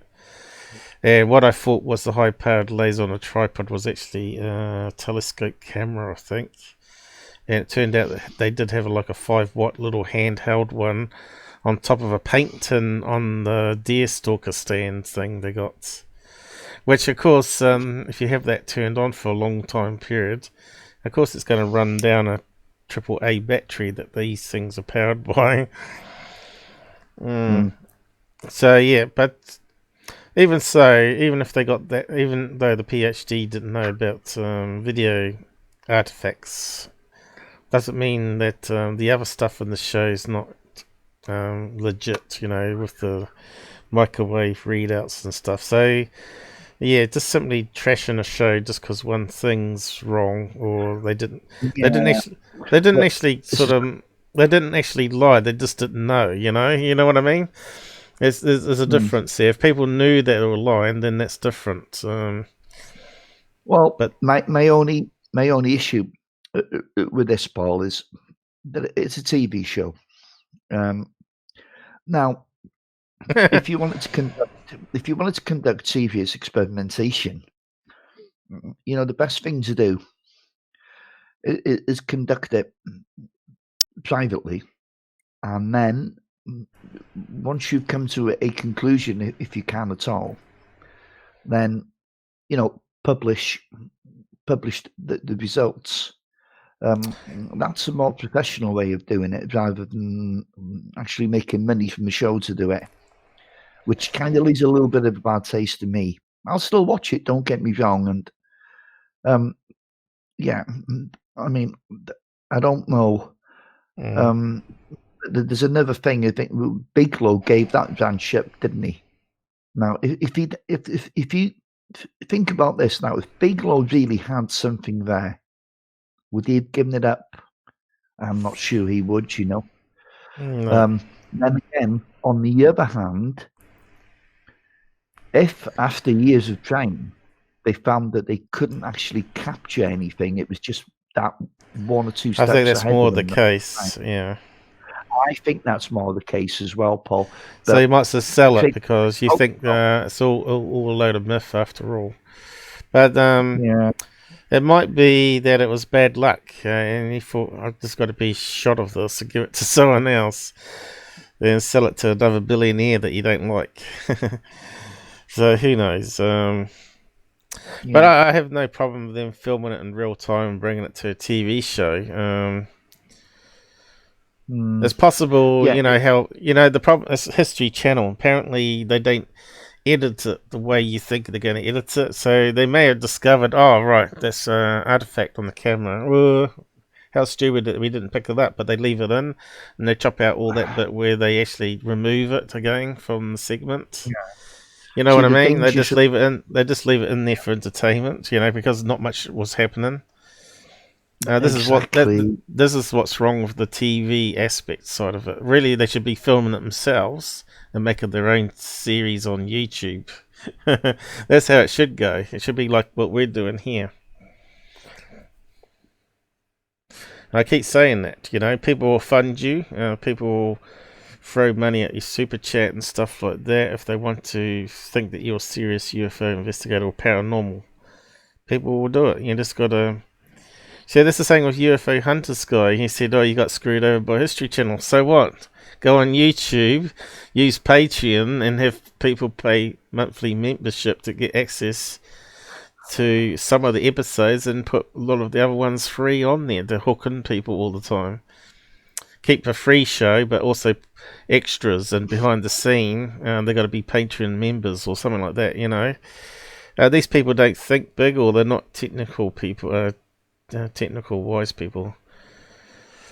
But we're doing it. We're gradually getting better at what we're doing here, and hopefully we'll get more people that's credible out there joining in on the side chats or on the video itself. We've recently had Bruce Maccabee join our Facebook group, so if you're not part of our Facebook group, you can probably get access to him there. I've been trying to get him to come on a live.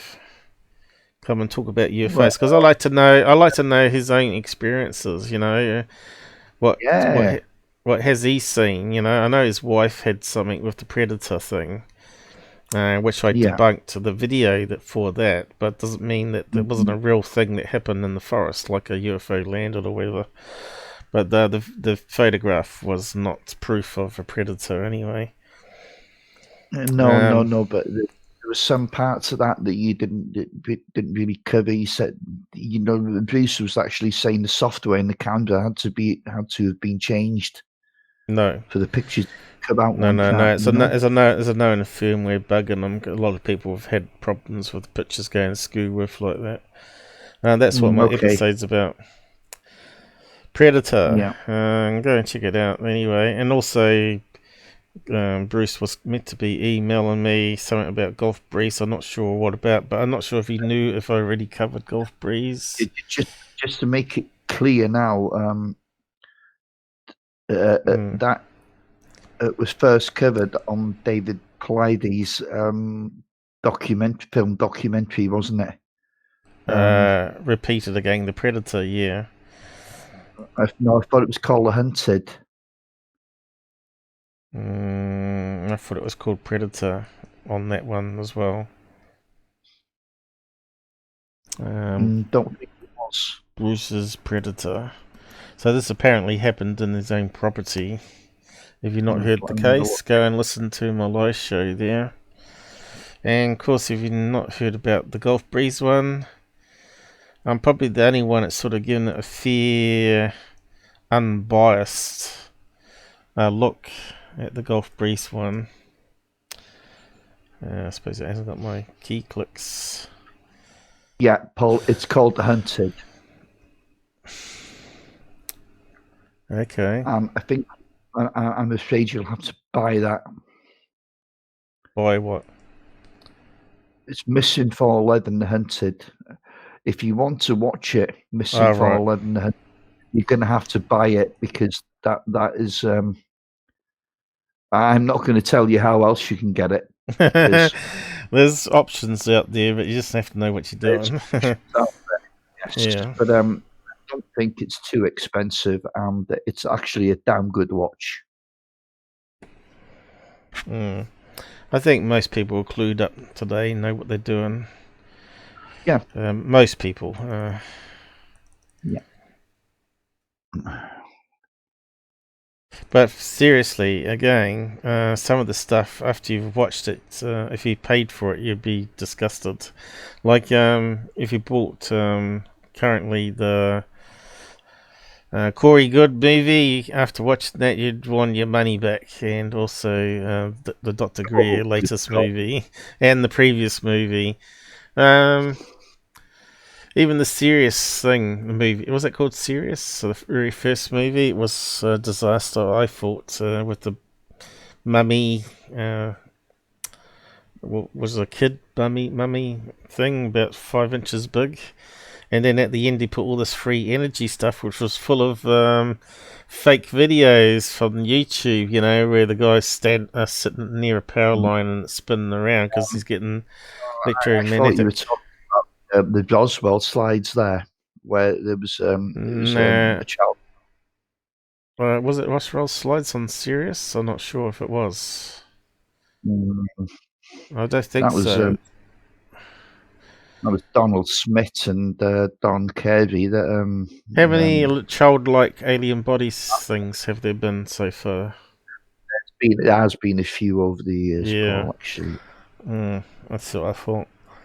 But anyway, yeah, I get all mixed up because, yes, this, like I said, it's never ending in the UFO field, and there's a lot of BS.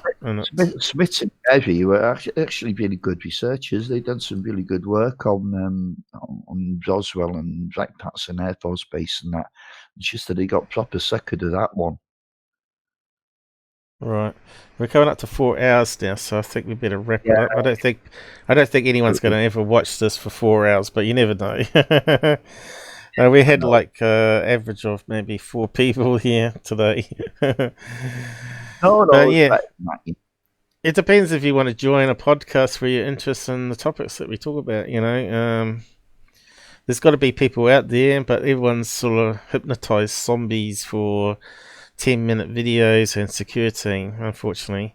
So anyway, I'm just going to hit up end credits here and say good night to everybody, and stay safe from stay safe from the virus and driving on the roads, which you're not allowed to do at the moment in New Zealand. So I'm not sure about other countries, but if they've got cops everywhere that'll stop you and check to see where you're going to. Anyway, good night, I say, and please like and share. And we'll just click this up and start off the end credits.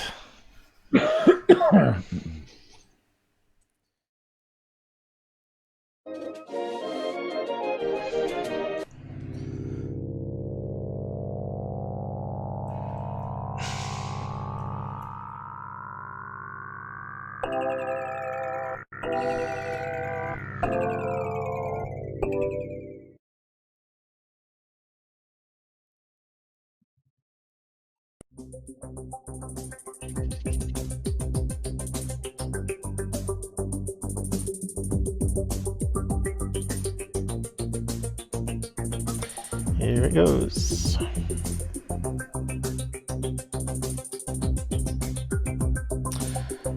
Please like and share and comment on the video after. Extra questions, what you'd like to see on future shows. Whether you enjoyed it, whether you agree or not. We are there to listen. And if you got your own UFO experiences, we get in contact on our groups, and we'll arrange for you to come on our live show to talk about it. You don't have to be on video though.